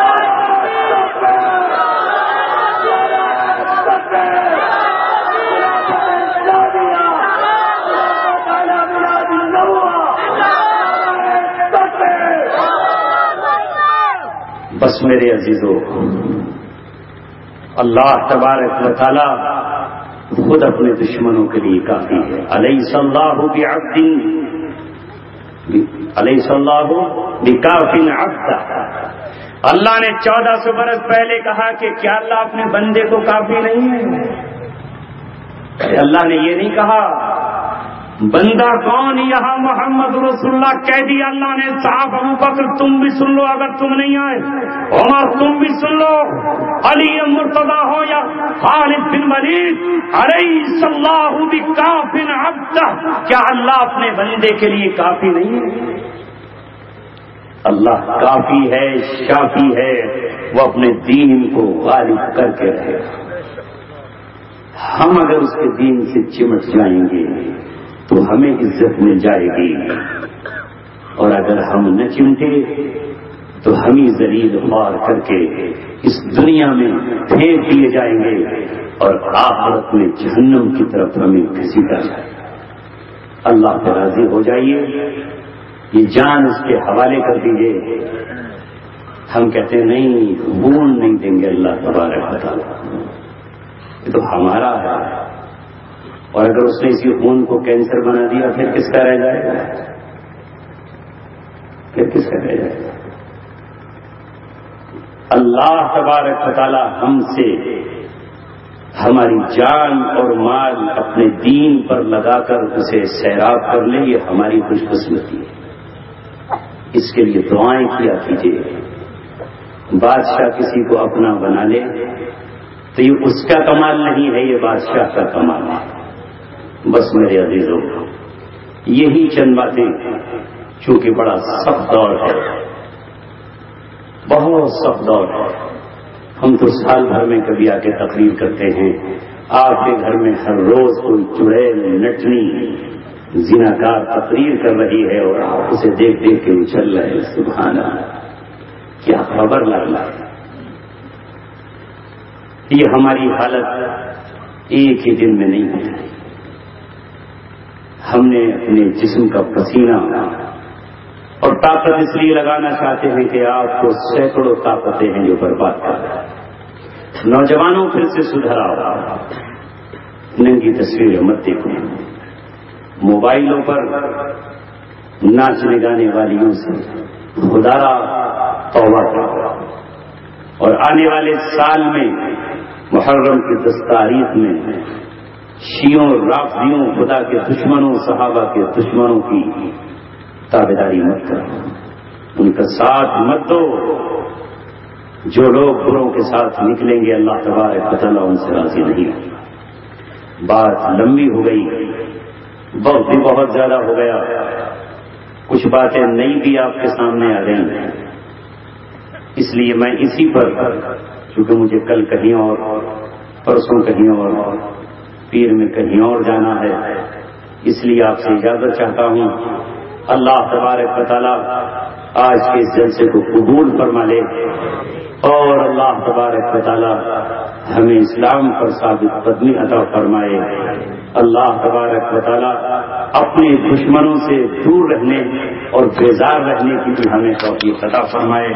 وآخر دعوانا الحمد للہ رب العالمین.